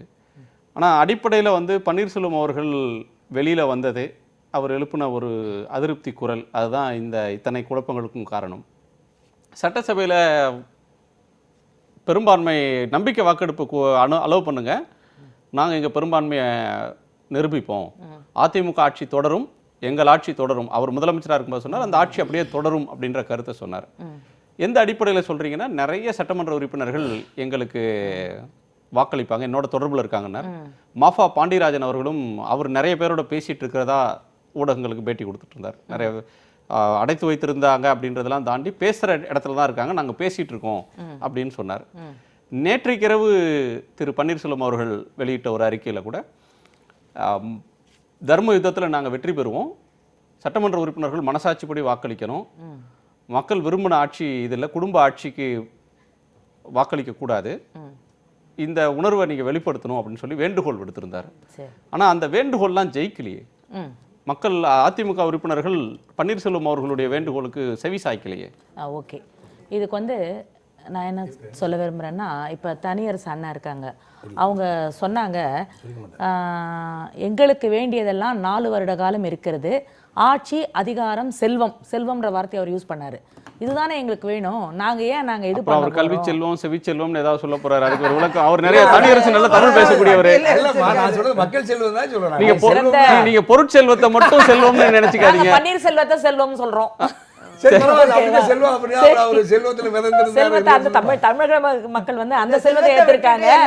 ஏன் இவங்களும் இப்ப இவரே சொன்னாரு ஒரு செல்வத்தை மட்டும் விட்டாங்க, மத்த செல்வம் இவங்க என்ன சொன்னாங்கன்னா, இவர் தனியரசு என்ன சொன்னாரு, ஒரு நல்ல ஆட்சி நடந்தது, அது எதற்கு இப்படி அடித்து கவிழ்க்க வேண்டும், அந்த நல்ல ஆட்சியை நடத்தினது பன்னீர்செல்வம் தானே, ஏன் அந்த செல்வத்தை கவிழ்த்ததே இவங்க தானே, இதுதான் நான் கேட்க விரும்புறேன். என்னோட ஸ்ட்ரெயிட் क्वेश्चन, பன்னீர்செல்வம் அவர்களும் அந்த தரப்பினரும் 11 பேர் இந்த தரப்புக்கு ஆதரவு தெரிவிச்சவங்க உறுதியாக நின்றாங்க, அவங்க மாறல. அந்த பக்கம் இருந்தவங்க உறுதியாக இருந்தாங்க. ஸ்ட்ரெயிட்டான கேள்வி இதுதான். பன்னீர்செல்வம் அவர்கள் நேற்று வந்து மனசாட்சிப்படி ஓட்டு போடுங்க, மக்களை நினைத்து கொண்டு ஓட்டு போடுங்க, ஜெயலலிதா அவர்களை நினைத்து எண்ணி பார்த்து ஓட்டு போடுங்க அப்படின்னு எம்எல்ஏக்களுக்கு வேண்டுகோள் விடுத்தார். அந்த வேண்டுகோளை ஏன் யாரும் பொருட்படுத்தல? அது என்னன்னா, ஆக்சுவலா வந்து அவர் வந்து ஏற்கனவே முதலமைச்சரா இருந்தவர் உங்களுக்கு தெரியும். அப்ப வந்து அவர் பேரம் பேசி, இவர் சொன்னார் பேரம் சொன்னாரு, அதனால அதை சொல்றேன். பேரம் பேசி இருந்தா இந்த ஒரு 60 நாள் ஆட்சியில வந்து அவர் ரொம்ப சுலபமா வந்து எவ்வளவு நாள் ஆட்சி, அதுல ரொம்ப சுலபமா அவர் வந்து பேரம் பேசி முடிச்சிருக்கலாம். அவர் அப்படிப்பட்ட மனிதர் இல்ல. பன்னீர்செல்வம் பற்றி நம்ம அனைவரும் நன்றாக அறிந்தவர்கள். அவர் அப்படிப்பட்ட மனிதர்ல யார்ட்டையும் பேரம் பேசல. அதிமுக ஆட்சி, அதிமுக அரசு இதனுடைய பகுதியில் ஒன்றாக இருந்தது தானே. அதிமுக அரசு நேர்மையான அரசுனா அவர் நேர்மையான அமைச்சர், அதிமுக அரசு ஊழல் அரசுன்னு சொன்னா அவரும் ஊழல் அமைச்சர். அம்மாவை எல்லாரோட ஈக்குவல் பண்ணிடுங்க, எம்ஜிஆர் எல்லாரோட. ஒருத்தருக்கு தனித்தனி குணாதிசயங்கள் இருக்கு, ஒருத்தர் நம்ம இன்னொருத்தவங்களோட கம்பேர் பண்ணவே முடியாது. பன்னீர்செல்வம் வேற, மற்றவர்கள் வேற. அம்மா புரட்சி தலைவி அம்மா அவ்வளவு நல்லவருக்கு ஏன் ஓட்டு போட மாட்டேன்றாங்க அவர் தரப்புல? இப்ப எம்பிக்கள் அணியணியா வந்தாங்க, ஒரு டசன் எம்பிக்கள் 2 நாள்ல வந்து சேர்ந்தாங்க, அடுத்தடுத்து வந்தாங்க. நான் சொல்ல முடியல, ஏன் இன்னொரு 5 சட்டமன்ற உறுப்பினர்களை அவர் கவர்ந்து இருப்பாரே, ஆனால் இந்த ஆட்சி இன்றைக்கு சொல்ல வரேங்க. ஒரு 10 நாள் ஆக்சுவலா எல்லாரும் பேசிட்டு தான் இருந்தாங்க. இவர் முதலமைச்சரா இருந்த பொழுது எல்லாரும் ஆதரவு கொடுத்திருப்பாங்க, நிச்சயமா கொடுத்திருப்பாங்க. எல்லாருமே இவரோட அணியை சார்ந்தவர்கள் தான். சின்னம்மா சசிகலா அவர்களுடைய குடும்பத்தை விட முன்னாள் முதலமைச்சர் பன்னீர்செல்வத்தோட ஆட்சியை எல்லா எம்எல்ஏக்களும் ஏத்துக்கிறாங்க. தமிழக மக்கள் எல்லாரும் கட்சியினர் ஆட்சியினர் எல்லாம் ஏத்துக்கிறாங்க. என்ன ஆச்சுன்னு சொல்றேன், சொல்ல விடுங்க ஒரு நிமிஷம். கூவாத்தூர் விடுதியில 10 நாள் அவங்கள கொண்டு போய் வச்சதுல அந்த டி நகர் சத்யாவோட நிலைமை என்ன ஆச்சுன்றதை நீங்க பாத்தீங்க. தமிழ்ச்செல்வன் எம்எல்ஏ எப்படி இருந்தாருன்றதை நீங்க பாத்தீங்க. எல்லா எம்எல்ஏக்களோட நிலையும் நீங்க டிவியில நீங்களும் பார்த்திருப்பீங்க. எல்லாரும் எப்படி இருந்தாங்க? அவங்க உண்மையிலேயே அவங்க ஷேப்ல தான் இருந்தாங்களா? இல்ல, ரொம்ப CV சண்முகம் அமைச்சர் எப்படி பேசினாரு, அவரோட பேசக்கூட முடியல, தள்ளாடிக்கிட்டு பேசுறாரு டிவியில. அவர் பேசுறாரு அந்த 10 நாள் சமயத்துல. நான் சொல்றேன், அப்ப என்ன நடந்திருக்கு அங்க கூவாத்தூர் விடுதியில வந்து மிகப்பெரிய பேரம் நடந்திருக்கு. இவரே சொன்னாரு, வெளியில விட்டாக்க 10 நாள் விட்டா ஏன் விடலைன்னா பன்னீர்செல்வம் பேரம் பேசி முடிச்சிருவாராம். இல்ல, பேரம் வந்து கூவாத்தூருக்குள்ள நடந்திருக்கு. அதனாலதான் பன்னீர்செல்வம் தரப்புல இருந்து பன்னீர்செல்வம் அவர்களுக்கு ஆதரவாக பல தொழிலதிபர்கள், வேறு இயக்கங்கள், வேறு அமைப்புகள், வேறு தொழிலதிபர்கள் அப்படின்றவங்க, நான் யாரையும் அரசியல் வேறு சிலரும் பன்னீர்செல்வம் அவர்களை ஆதரியுங்கள் அப்படின்னு சொல்லி அதிமுகவினரை பார்த்து கேட்டார்கள் ஒரு புகாரை இவங்க தொடர்ந்து சொல்லிட்டு இருக்காங்க. அதிமுக சொல்றாரு, பாரதிய ஜனதா கட்சியின் தலைவர் தமிழிசை சவுந்தரராஜன் சொல்றாங்க, வேற என்ன வேணும் அவருக்கு? அவங்க ஒன்னும் நேரடியா இந்த ஆட்சி நீடிக்காதுன்னு தான் பண்றாங்க.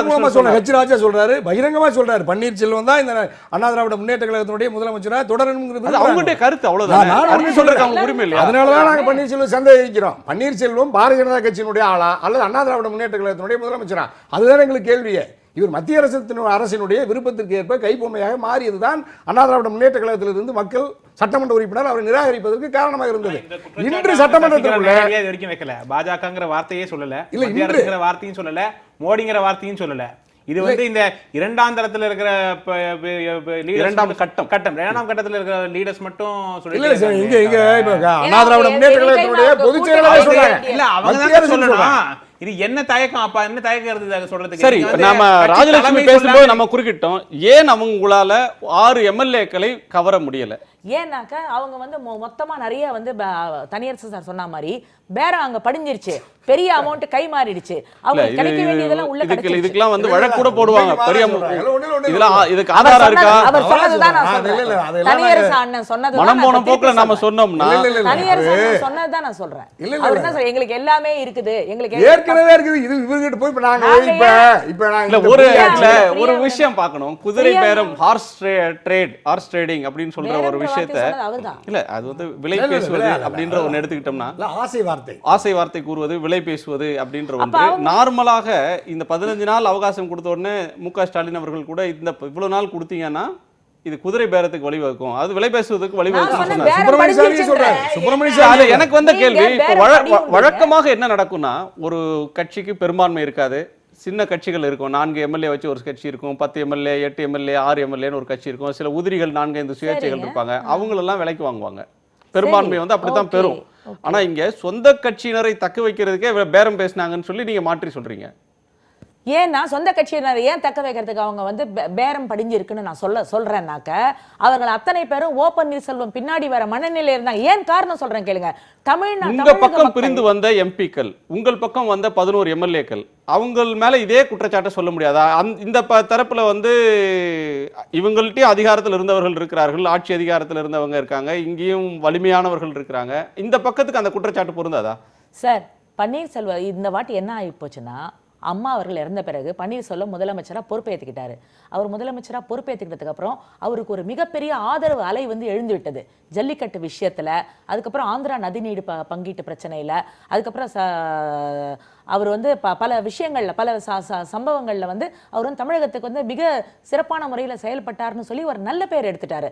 அதை பார்த்து திருமதி வி.கே. சசிகலா தரப்பினர் வந்து நிஜமாவே அதிர்ச்சி அடைஞ்சிட்டாங்க. அதெல்லாம் பழைய விஷயம். நான் கேட்கறது, ஏன் உங்களால் இவ்வளவு நல்ல பேர் இருக்கிற ஒரு பக்கம் ஏன் வரல? இவ்வளவு அலை இருந்தது, இவ்வளவு எம்பிக்கள் தேடி வந்தாங்க, இவ்வளவு ரிவால்வ் பண்ற ஒரு பின்னாடி இவரை நன்கு அறிந்தவர்கள் சட்டமன்ற உறுப்பினர்கள், ஏன் சட்டமன்ற உறுப்பினர்கள் வரல? அதனாலதான் அவங்க வரதா இருந்தாங்க இந்த நல்ல விஷயங்கள்னால.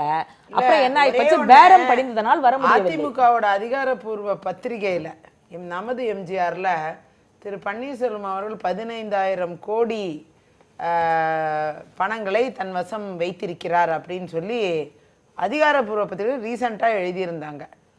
அப்போ அவர் எப்பயுமே அதிமுகவோட முதலமைச்சராகவும் அமைச்சராகவும் தானே இருந்திருக்காரு.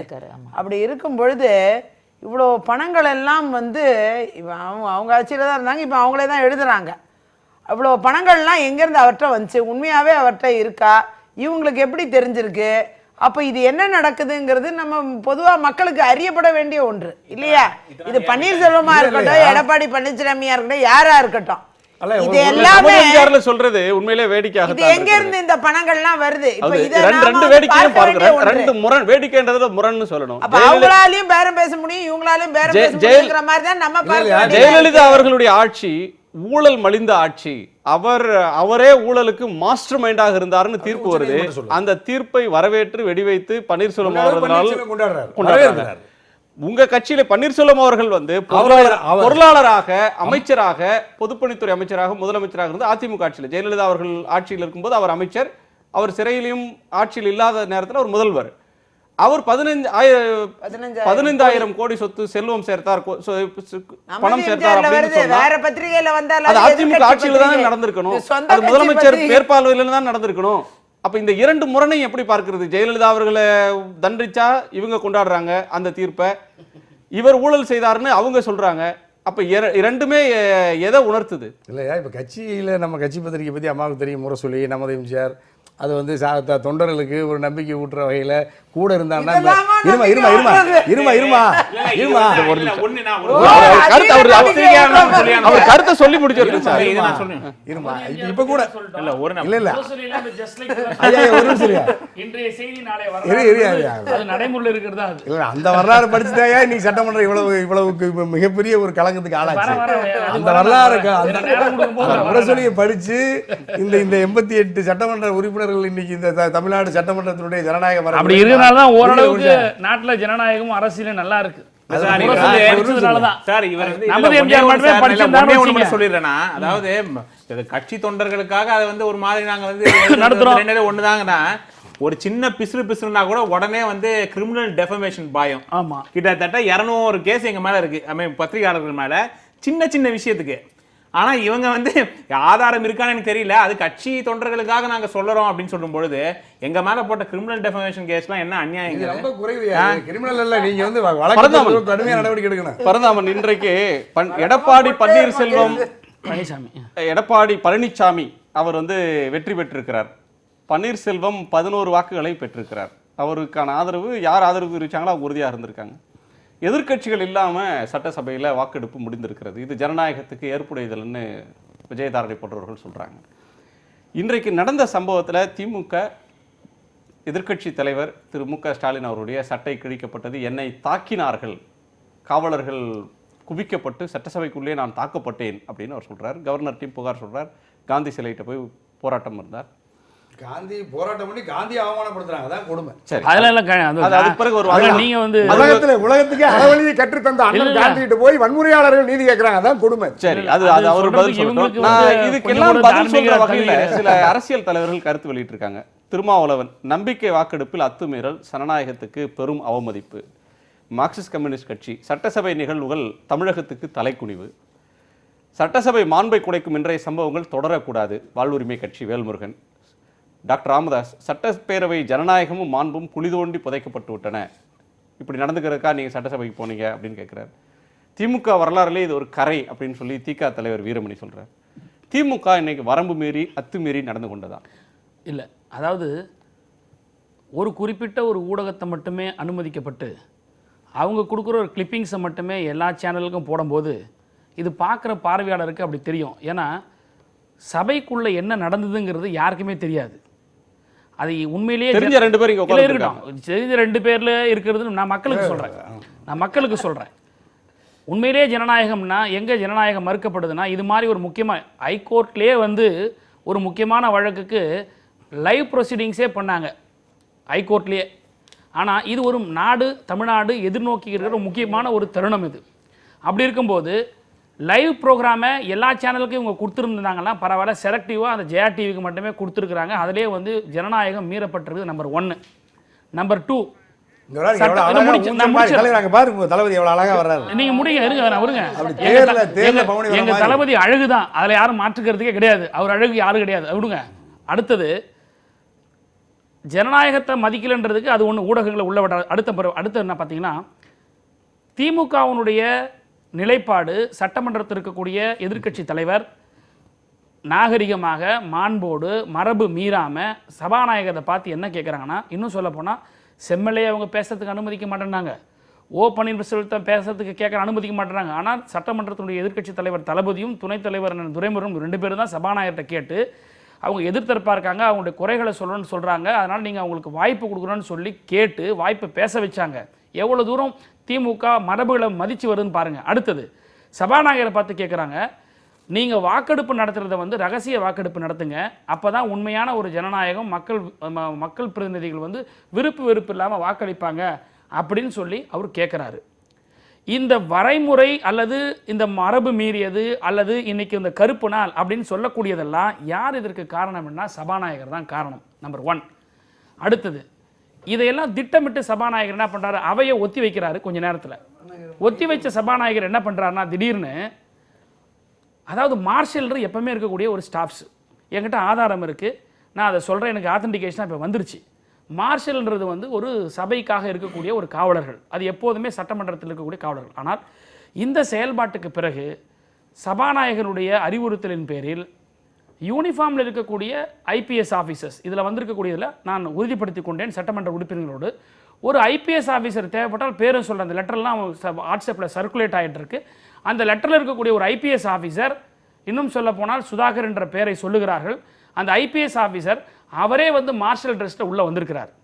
இது எந்த அளவுக்கு ஜனநாயகத்தினுடைய குரல் வலையை நடிக்கக்கூடிய அளவுக்கு சர்வாதிகார போக்கு சபாநாயகர் கடைபிடித்திருக்கிறார். இதெல்லாம் ஒரு எடுத்துக்காட்டு. நான் என்ன கேட்குறேன், குற்றத்தை நீங்கள் வச்சுக்கிட்டு நீங்கள் எதிர்க்கட்சியை குறை சொல்கிறதோ இல்ல பிறரை குறை சொல்றது தப்பு. நான் உங்களுடைய அணுகுமுறை, திமுகவுடைய அணுகுமுறை இந்த விவகாரத்துல விமர்சனத்துக்கு ஆளாகி இருக்கிறது. உங்களுடைய ஸ்ட்ராட்டஜி தவறு அப்படின்னு சொல்லலாம். இல்ல இல்ல இல்ல இல்ல இல்ல கண்டனம் தவறு இதெல்லாம் இவங்க பேசுவாங்க, இல்லைன்னா வந்து பேசுறாங்கன்னு சொல்லி யாராவது பேசுவாங்க. மக்கள் யாரும் பேசல. இன்னைக்கு மக்கள் பார்த்துக்கிறது என்னன்னா, எப்படியாவது பண்ணி இந்த ஆட்சியை கலைக்க கூடாதான்னு தான் பொதுமக்கள் பேசுறாங்க. நான் இருக்க சொல்லக்கூடிய விஷயங்கள் உண்மையா இல்லையான்னு பார்க்குற பப்ளிக்கு தெரியும். இந்த ஆட்சி இது இருக்கக்கூடாது, நீடிக்கக்கூடாது, இந்த மாதிரியான ஒரு ஆட்சி இருக்கக்கூடாதுன்னு சொல்லி பப்ளிக்கோட ஒப்பீனியன். ஆனால் பப்ளிக்கே கூட யாரும் வந்து பப்ளிக் ஒப்பீனியன் 5 வருஷத்துக்கு ஒரு முறை இருக்கு. அது 5 வருஷத்துக்கு ஒரு முறை இருந்தா கூட 5 வருஷத்துக்கு ஒரு முறை இருந்தா கூட அண்ணன்ற சூழ்நிலைக்கு ஏற்ற மாதிரி மக்கள் வந்து கருத்துக்களை வெளிப்படுத்துறதோ பிரச்சனைகளை எழுப்புறதோ ஒன்று அவங்களுக்கு மறுக்கப்படாத ஒரு ஒன்று. இந்த ஸ்ட்ராட்டஜி தப்புன்னு எப்படி சொல்றீங்கன்னா, எனக்கு எப்படி தப்பு இல்லைன்னு நான் சொல்றேன்னா, இல்லை நான் உங்களை கேட்கிறது, நீங்க பன்னீர்செல்வம் அவர்களை பேச அனுமதிக்கல, செம்மலை அவர்களை பேச அனுமதிக்கலன்னு சொன்ன உடனே எதிர்க்கட்சி தலைவர் மு க ஸ்டாலின் அவர்கள் தான் வாதாடி அந்த உரிமையை அவங்களுக்கு பெற்றுத்தரார், அவங்களுக்கு பேச அனுமதி கொடுங்கன்னு கேட்குறாரு. சபாநாயகர் அதை ஏற்றுக்கொள்றார். சபாநாயகர் ஏற்றுக்கொண்டு பன்னீர்செல்வம் பேசுறார், பாண்டியராஜன் பேசுறார், செம்மலை பேசுறார், நடராஜ் பேசுறார், இந்த தரப்புல ஜே அன்பழகன் பேசியிருக்கிறார், காங்கிரஸ் தரப்புல இருக்கக்கூடிய எல்லோருடைய பேச்சையும் கேட்ட பிறகு சபை விதிகள்ல ஒரு சபாநாயகருடைய தீர்ப்பு என்பது இறுதியானது. நான் வந்து ரகசிய வாக்கெடுப்புக்கு அனுமதிக்க மாட்டேன், அது நடைமுறையில் இல்லை, அது ரகசிய வாக்கெடுப்புன்றது சாத்தியம் இல்லை, கட்சி தாவல் தடை சட்டம் இருக்கு. எனவே ஏன்னா ஜனாதிபதிக்கு ஓட்டு போடும் போதே அது ரகசிய வாக்கெடுப்பு கிடையாது, அவங்க வாக்களித்து வந்து கட்சி கொறடா காட்டிட்டு தான் போடுறாங்க. அப்போ நான் அதை என் தீர்ப்பு இது அப்படின்னு சொன்ன பிறகு அவருடைய இருக்கையில போய் அமர்வதும் அவரை மேன் ஹேண்டில் செய்வதும் நியாயமான ஒன்றா? இல்லை இல்லை, அவர் இருக்கையில் போய் அமர்வது மேன் ஹேண்டில் செய்யறதுலாம் இல்லை செய்தி இல்லை. அதான் சொல்கிறேனே, இந்த காட்சிகள் எல்லோருக்கும் உங்களுக்கும் முதல் கொண்டு எல்லா ஊடகங்களும் கொடுத்துருந்தாங்களா, அந்த காட்சியை பற்றி நம்ம டீட்டெயிலாக நம்ம டிஸ்கஸ் பண்ணலாம். இது கொடுத்தது ஜெயா டிவி. அண்ணன் கொஞ்ச நேரத்துக்கு முன்னாடி சொன்னது மாதிரி நமது எம்ஜிஆர் எங்களுக்காக போடுற ஒரு பத்திரிக்கை, அது நாங்கள் எங்கள் ஆள் கட்சிகளுக்காக போடுற பத்திரிக்கையாக சொல்கிறக்கூடிய செய்திகள்ன்ற மாதிரி அவங்க வந்து அரசியல் உள்நோக்கத்தோடு கொடுக்கக்கூடிய கிளிப்பிங்ஸாக கூட இருக்கலாம். ஆனால் இதை முழுமையாக பார்க்கணும்னா, இப்போ சட்டத்துல வந்து சபாநாயகருடைய தீர்ப்பு இறுதிங்கிறது ரைட் சொல்லி உங்களுக்கு வரும்போது சொல்றேன் கேளுங்க. நீங்க வரும்போது பேசுங்க, நீங்க பேசுங்க. ஒண்ணு நீங்க அதிமுக ஆதரவா பேசுறீங்களா, இல்ல நீங்க இருக்கக்கூடிய அதிமுக உறுப்பினர் தான் தனி கட்சி நடத்தினாலும் இரட்டை இலை சின்னத்துல நின்றவர் அதிமுக கொறடா வந்து அவருக்கு உத்தரவு கொடுத்திருக்காரு, இந்த சின்னத்துல நீங்க போடணும்னு சொல்லி. அது வந்து எங்களுக்கும் தெரியும், மக்களுக்கு தெரியும். அது அதிமுகவுடைய சின்னத்துல நிக்கணும், உறுப்பினர் ஆகணும்ன்றது ஒரு டெக்னிக்கலி ஐ ஆஃப் லாக் பண்ற விஷயம். அது இன்னைக்கு அதிமுக கொறடா உத்தரவு போட்டா அதை அவங்க மீற முடியாது. அந்த சிம்பிள்ல நின்னாங்க, அதிமுக தான் தனி கட்சி நடத்துறாங்க. அது வேற. நீங்க அதிமுக ஆதரவு பண்ணுங்க, வேணான்னு சொல்லல. நான் என்ன சொல்றேன்னா, சபாநாயகருடைய தீர்ப்பு இறுதிங்கிற போது இது சட்டத்தில் இருந்தாலும் கூட ரகசிய வாக்கெடுப்பே கூடாதுன்னு சட்டத்தில் இருக்கா? உங்களுக்கு சபை விதிகள் இருக்கா? No no no no. ரகசிய வாக்கெடுப்பு கூடாதுன்னு இருக்கா? நெகட்டிவ் பண்ணி இருக்கா? கிடையாது. can take a decision and discretion.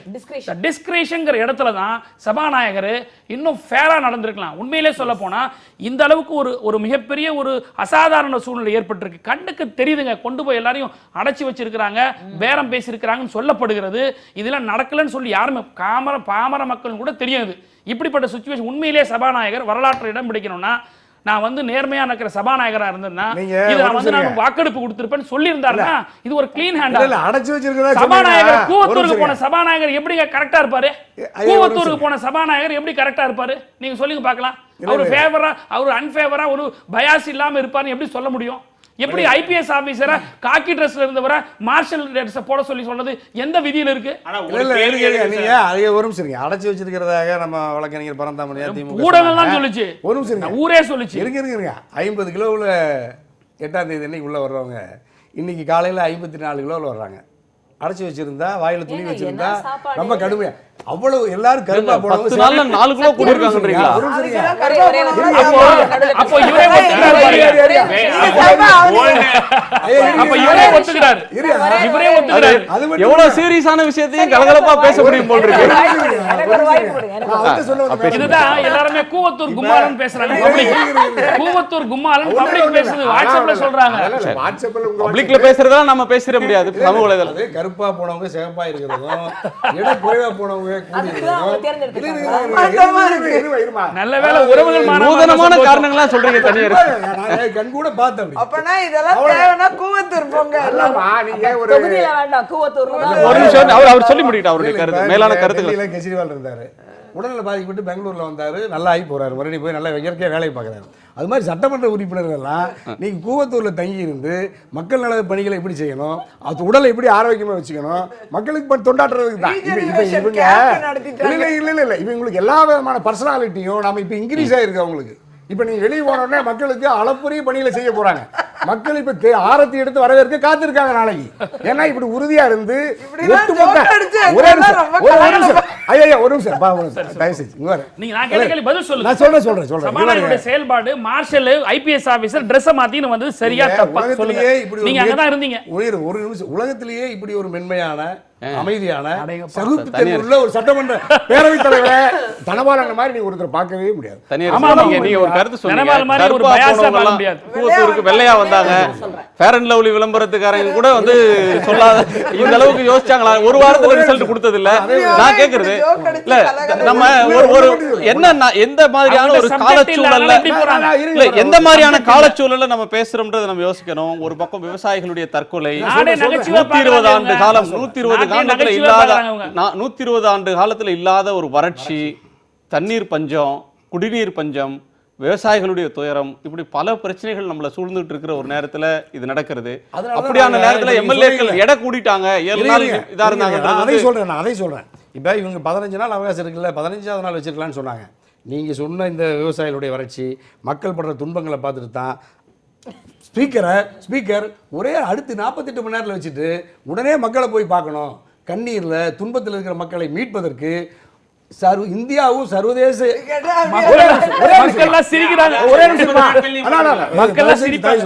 ஒரு கருத்து சொல்லுங்க. அதாவது உலகத்தில் இப்படி பேரதிசயத்தை நீங்க பார்த்துருக்கவே முடியாது. பாரதிய ஜனதா கட்சி எங்களை எதுக்குது, காங்கிரஸ் கட்சியும் எதுக்குது. இங்கே ஆட்சியை சீர்குலைக்க அல்லது ஆட்சியை முடக்க, ஆட்சியை கலைக்க முயற்சிக்கிற ஒரு வினோதம். தமிழ்நாட்டில் இருக்கிற எல்லா அரசியல் கட்சிகளும் ஒரே குரலில் அண்ணா திராவிட முன்னேற்ற கழக ஆட்சியை கலைக்கணும், அது ஒற்றை குரலில் இருக்குது. ஒட்டுமொத்த ஊடகங்களும் இவங்களுக்கு பின்னால் அணிதிரண்டு செயற்கையாக ஒரு 2-3 சட்டமன்ற உறுப்பினரை வைத்திருக்கிற ஓபிஎஸ் அண்ணன் தான் வருங்காலத்தில் மிகப்பெரிய மக்கள் ஒரு மாமனிதராக திடீர்னு ஒரே நாளில் நீங்கள் செயற்கையாக அப்படி ஒரு பிம்பத்தை தோற்றுவிக்கிறாங்க.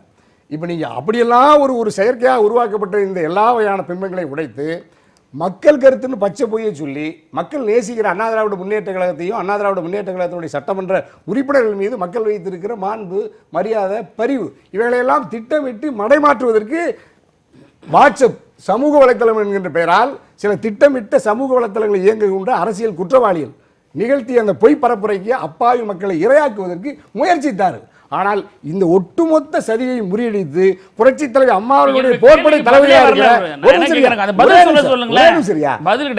அப்படியெல்லாம் இருக்கிற ஒட்டுமொத்தமா இந்த 122 சட்டமன்ற உறுப்பினர்கள் தான் இந்த ஜனநாயகத்தை, இந்த மக்களாட்சியின் மாண்பை, சட்டமன்றத்திற்குள் இன்று நடந்த அவ்வளவு பெரிய வன்முறையையும் சகிப்புத்தன்மையோடு பார்த்து கொண்டு எல்லா வகையான துன்பத்தையும் அனுபவித்து ஜனநாயகத்தை மீட்டெடுத்த பெருமையும் அதிமுகவுக்கு தான் உண்டு, சட்டமன்ற உறுப்பினர்களுக்கு. இதுல ஒரு கேள்வி எனக்கு இருக்கு. அவர் கேட்ட கேள்விக்கு நீங்க பதில் சொல்லணும். ஆளும் தரப்புக்கு முன்பாடி அவர் சில கேள்வியோட வச்சிருக்காரு. அதுக்கு முன்னாடி எனக்கு என்ன சந்தேகம் வருதுன்னா, 1987, 88 அந்த நாட்களில் 88 சட்டமன்றத்தில் நடந்த வன்முறை அப்படின்றதுல அதிமுகவின் 2 பிரிவினர் மோதிக்கொண்டார்கள். 33-99 மோதிக்கொண்டார்கள். அப்போ வந்து பேரவைத் தலைவர். ஆனால் இப்போ வந்து 2 பிரிவினருக்கு இடையிலான மோதலாக இல்லை. அதிமுகவை சேர்ந்தவங்க அமைதியாக இருந்திருக்கிறாங்க, பன்னீர்செல்வம் தரப்பும் அமைதியாக இருந்திருக்கிறது. ஆமாம், இங்கே மோதலே இல்லை. இந்த மோதலே அது அந்த பயிற்சி எங்கே பெற்றீங்க? ஏன் வந்து உங்களுக்கு ப்ரொவோகேஷன் இல்லையா? இல்லை, அம்மா கொடுத்த பயிற்சி தான். அன்பு, அறவழி, காந்தியத்தையும் ஏற்றுக்கிட்டவங்க, அம்மாவுடைய அன்பை ஏற்றுக்கிட்டவங்க, சாதாரண அப்பாவி மக்கள், நேர்மையான மக்கள் வாக்களித்து ஒரு பண்புள்ள சட்டமன்ற உறுப்பினர்களாக அண்ணா திராவிட முன்னேற்ற கழகத்தில் நாங்கள் தேர்ந்தெடுக்கப்பட்டு வந்திருக்கோம். இன்றைக்கி திராவிட முன்னேற்ற கழகமும் காங்கிரஸ் கட்சி வேடிக்கை பார்த்து, இவங்க வேடிக்கை பார்த்து நீங்கள் எப்படி இவங்க மகாபாரதத்தில் துரியோதனனுடைய அந்த செயலை மற்றவங்கெல்லாம் வேடிக்கை பார்த்ததுனால ஒரு பழிச்சொல்லுக்கு ஆளானார்களோ அதை போன்று காங்கிரஸ் இன்று வேடிக்கை பார்த்து கைகூட்டி சிரித்தது. பத்திரிகைகளே மகிழ்ந்தார்கள். துச்சாதனன் துயில் உரியும் பொழுது வேடிக்கை பார்த்து அந்த மகாபாரதத்தில் மிகப்பெரிய ஒரு கேரக்டரை இன்னைக்கு அதிமுக வேடிக்கை இது காங்கிரஸ் திமுகவுடைய இந்த குற்றச்செயலை பார்த்து சிரிக்கிறாங்க, கைதட்டி பாராட்டுறாங்க. முஸ்லீம்களுக்கு துணையா இருக்குது. அது எவ்வளவு ஒரு பாரம்பரியம் உள்ள கட்சி. அபூபக்கர் நல்ல மனுஷன், அவரு இந்த குற்றச்செயலுக்கு துணை போறாரு. 3 பேர் ஒற்றை கோரிக்கை தான் வைக்கிறாங்க. ரகசிய வாக்கெடுப்பு குற்றச்செயல்ன்றதை நான் ஏத்துக்க மாட்டேன். அதாவது சட்டமன்ற உறுப்பினர்கள் சபைக்குள்ள ஜனநாயக முறைப்படி சபாநாயகரை பேசுறதோ அல்லது கேரோ பண்றதோ அல்லது வெள்ளுக்குள்ள நம்ம போர்க்குரல் எழுப்புறதோன்றதெல்லாம் ஜனநாயக நாட்டில் சட்டமன்ற மரபுகளில் ஏற்றுக்கொள்ளப்பட்டது தான். அது குற்ற செயல் நீங்க சொல்ல முடியாது. எது குற்றம்னா உடனே வேடிக்கை பார்த்தோம் குற்ற செயல் அப்படின்னா இது என்ன நியாயம்? எதை கண்டிக்கணும்? ஒரு ஜனநாயக கடமையை ஆற்றுவதற்கு மக்களால் தேர்ந்தெடுக்கப்பட்டவருக்கு ஒரு ஐபிஎஸ் ஆபீசர் மார்ஷலா நார்மலா காவலர்கள் தான் உள்ள போவாங்க. அது துணை சபாநாயகருக்கு உதவி செய்வதற்கு, அவையில ஒழுங்கீனம் ஏற்படும் போது அவங்களை வெளியேற்றுவதற்கு சபை அந்த தைரியம் தான் சார். அந்த தைரியம் தான் எதிர்க்கட்சி தலைவரை தாக்கி இருக்காங்க. அந்த தைரியம் தான் ஒரு ஹையர் ஆபீசர் கூட இருந்தாதான் இவங்க சொல்றக்கூடிய இன்ஸ்ட்ரக்ஷன்ஸை கிளியரா இம்ப்ளிமெண்ட் பண்றதுக்கு ஒரு சட்டமன்றத்தினுடைய எதிர்க்கட்சி தலைவரை தாக்கி இருக்கிறாங்க. அவரை எந்த அளவுக்கு அவங்க ஒரு ஃபோர்ஸா டீல் பண்ணலன்னா அவருடைய சட்டை கிழியும். அவர் எல்லாருமே உடம்பை இடிச்சுக்கிட்டு போகக்கூடிய இடத்துல இருக்கக்கூடியவங்க கிடையாது. ஒரு தலைவர், ஒரு லீடர். அப்படி இருக்கும்போது எப்படி டீல் பண்ணிருக்கணும்? அவங்க சட்டையை பிடிச்சி இழுக்கிறாங்க. இங்க சட்டை கிழிஞ்சிருக்கு. நான் லீடரை பக்கத்துல இருந்து பார்த்து வந்தேன். மேல கிழிஞ்சிருக்கு, இங்க கிழிஞ்சிருக்கு. அப்ப எவ்வளவு ஒரு வன்முறையோ தாக்கு வெடித்தாக்களோட இவங்க பண்ணிருக்கிறாங்கன்னா, இப்ப இதுக்கெல்லாத்துக்கு காரணம் என்ன? சபாநாயகர் சொல்லாமே அது நடக்கும். சபாநாயகர் சொன்ன இன்ஸ்ட்ரக்ஷன் படி தானே நடக்குது.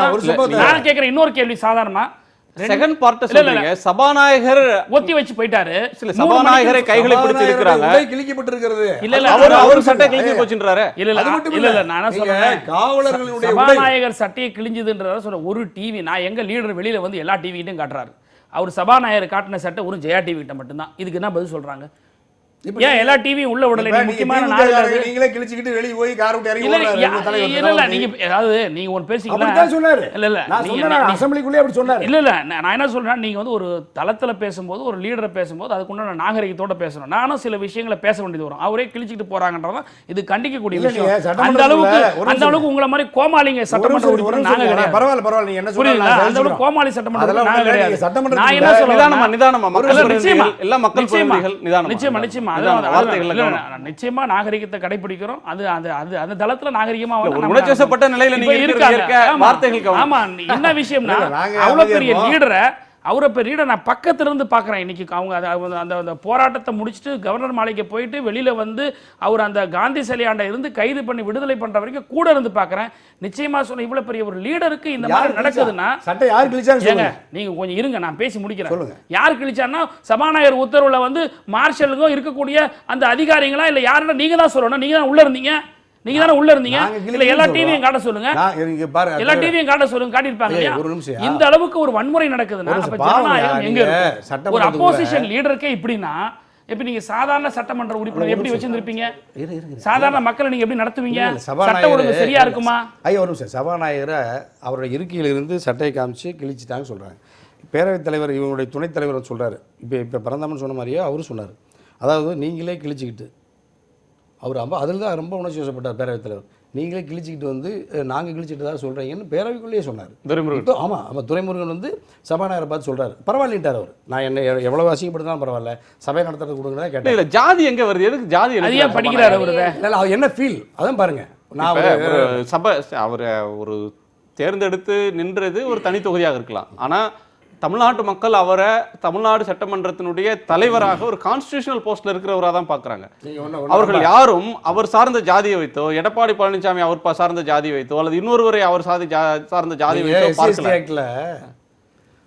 அதாவது நீ தாக்கி தான் அவர் பிரச்சனையை வந்து பேசணுமே தவிர இன்ன தவறை செய்தார்கள் திமுக உறுப்பினர்கள், இந்த மாதிரி வரம்பு மீறி நடந்து கொண்டார்கள், இன்னென்ன தவறுகளை செய்தார்கள் சொல்றது நியாயம், அது வந்து சட்டப்படி சரி. ஆனால் அவர் ஃபீல் பண்றாரு, அதாவது இந்த ஜாதியினால என்னை அவமானப்படுத்திட்டாங்க அப்படின்னு சொன்னா அந்த இடத்துல இன்னொரு ஜாதிக்காரர் இருந்தாலும் இதே தான் நடந்திருக்கும். இல்ல அவர் அதை எப்படி பார்க்குறாரு பாருங்க. அவர் தாழ்ந்த குடியிலேயே தாழ்ந்த குடி திரும்ப திரும்ப சொல்றாரு. நம்ம எல்லாத்துக்கும் தெரியும், இந்தியாவிலேயே தாழ்த்தப்பட்ட பிரிவிலேயே தாழ்த்தப்பட்ட ஒரு பிரிவு, மிக ஆயிரம் ஆண்டுகளாக அவ்வளவு அடிமைத்தனத்தில் அவ்வளோ ஒரு மோசமாக தீண்டாமை கொடுமைக்கு ஆளான ஒரு சமூகம் அந்த சமூகம். அவர் அதிலிருந்து வர்றாரு. அதில் வந்து மிகப்பெரிய வரலாற்று சிறப்புமிக்க சட்டமன்ற பேரவையில் அவர் தலைவராக இருக்கிறார். அப்போ அவர் இவ்வளவு பெரிய அடக்குமுறை சூழ்ந்து நின்று மிக இழிவாக கேவலமாக எல்லா அத்துமீறலையும் திட்டமிட்டு ஒரு மேட்டுக்குடி அராஜக வன்முறையில் ஒரு கட்சி ஈடுபடுகிறது. அப்போ அவர் நினைக்கிறாரு, நான் இந்த சமூகத்தை சார்ந்ததினாலோ என்னவோ சூழ்ந்து உள் ஒதுக்கீடு அரசியல் வரலாற்றை திமுக கொண்டு வந்தது. அதனால சமுதாய ரீதியாக சாயம் பூசுறது தவறு. அந்த சமூக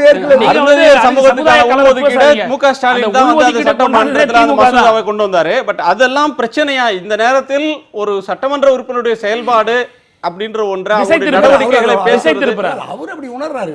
நம்ம ஒரு சமயம் இந்த இருக்கையில நான் ஒரு பலகீனமான சமூகத்தில் இருந்து நான் இந்த இருக்கையில் அமர்ந்திருப்பதாலோ என்னவோ ஆதிக்க சாதியினர் ஆதிக்க கட்சியை சார்ந்தோர் என்னை திட்டமிட்டு சூழ்ந்து நின்று தொடர்ந்து என்னுடைய பணியை செய்ய விடாமல் தடுக்கிறார். சபாநாயகர் நடுநிலையா தகுதி எடுக்கிறார். சபாநாயகர் அந்த அறிக்கை படிக்கிறாரோ, எப்ப சபாநாயகர் ஒரு சமுதாயத்தை குறிப்பிட்டு படிக்கிறாரோ அப்பவே ஒரு நடுநிலை வாய்க்கிறதுக்கான தகுதி எடுக்கிறார். நடுநிலையா இருக்கிறதுக்கான தகுதியே கிடையாது. ஒரு இடைவேளைக்கு பிறகு பேசலாம். ஒரு சிறு இடைவேளைக்கு பிறகு காலத்தின் குரல் தொடரும்.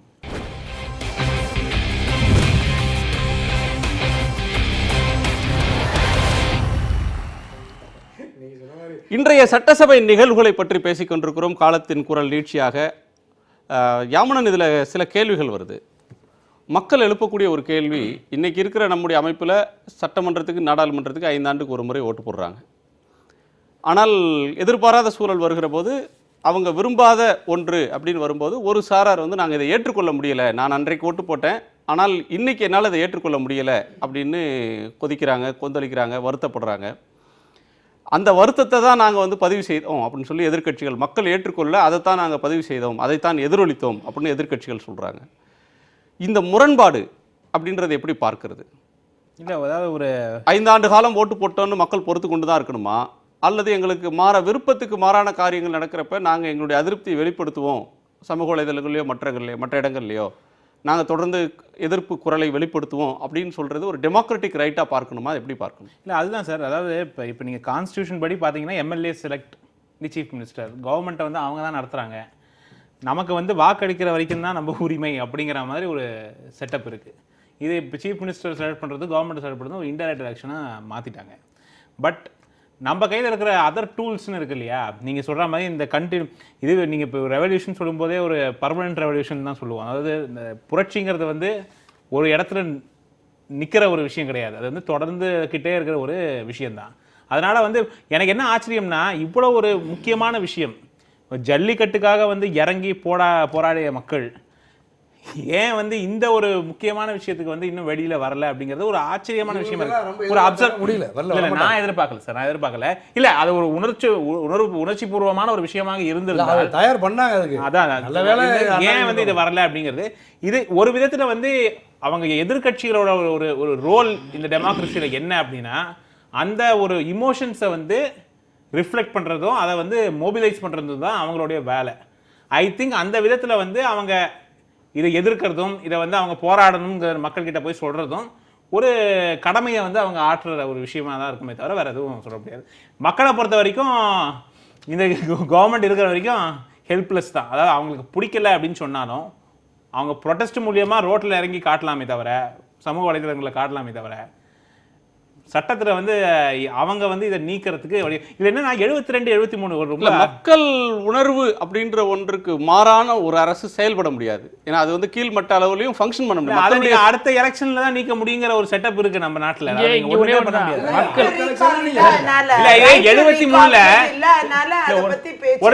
73ல ஒரு இன்ட்ரெஸ்டிங் திங் சார். இவர் எம்ஜிஆர் வந்து திமுக விட்டு வெளியில வராரு. வெளியில வந்த அப்புறம் என்னன்னா, அவர் ரைட் டு ரீகாலுக்கு அவர் வந்து வாய்ஸ் கொடுக்குறாரு.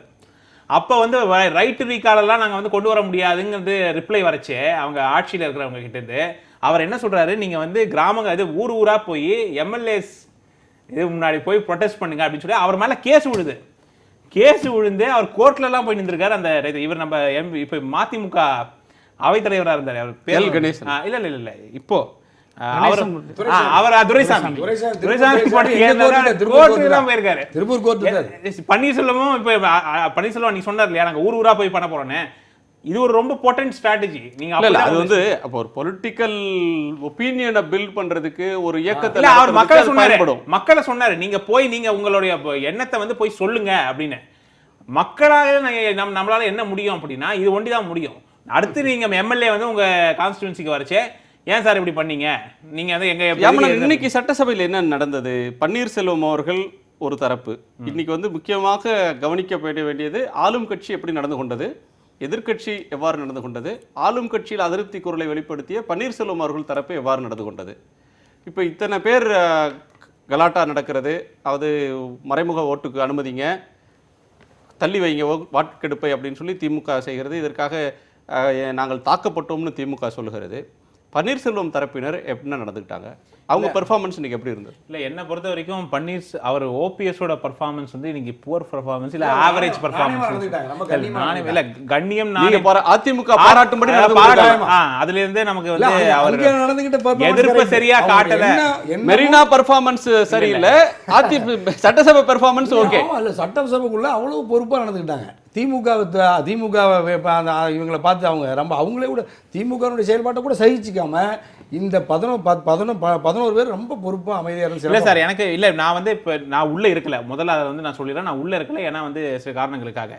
பட் ஆனா நான் தெரிஞ்சுக்கிட்ட வரைக்கும் இதை வந்து இந்த ஒரு பிரச்சனையை உருவாக்கினது அவர் இல்லையா. இந்த வந்து ஒரு பிரிவு வந்தது, இந்த பன்னீர்செல்வம் தான். அப்படி இருக்கும் பொழுது ஒரு எதிர்க்கட்சி தலைவர் இவ்வளவு ஒரு ஸ்ட்ராங்கா எழுந்து நின்று பேசும் பொழுது அதுக்கு ஈக்குவலாவோ இல்ல அட்லீஸ்ட் அதுக்கு ஈக்குவலா சப்போர்ட்டாவது அவர் கொடுத்துருக்கணும்.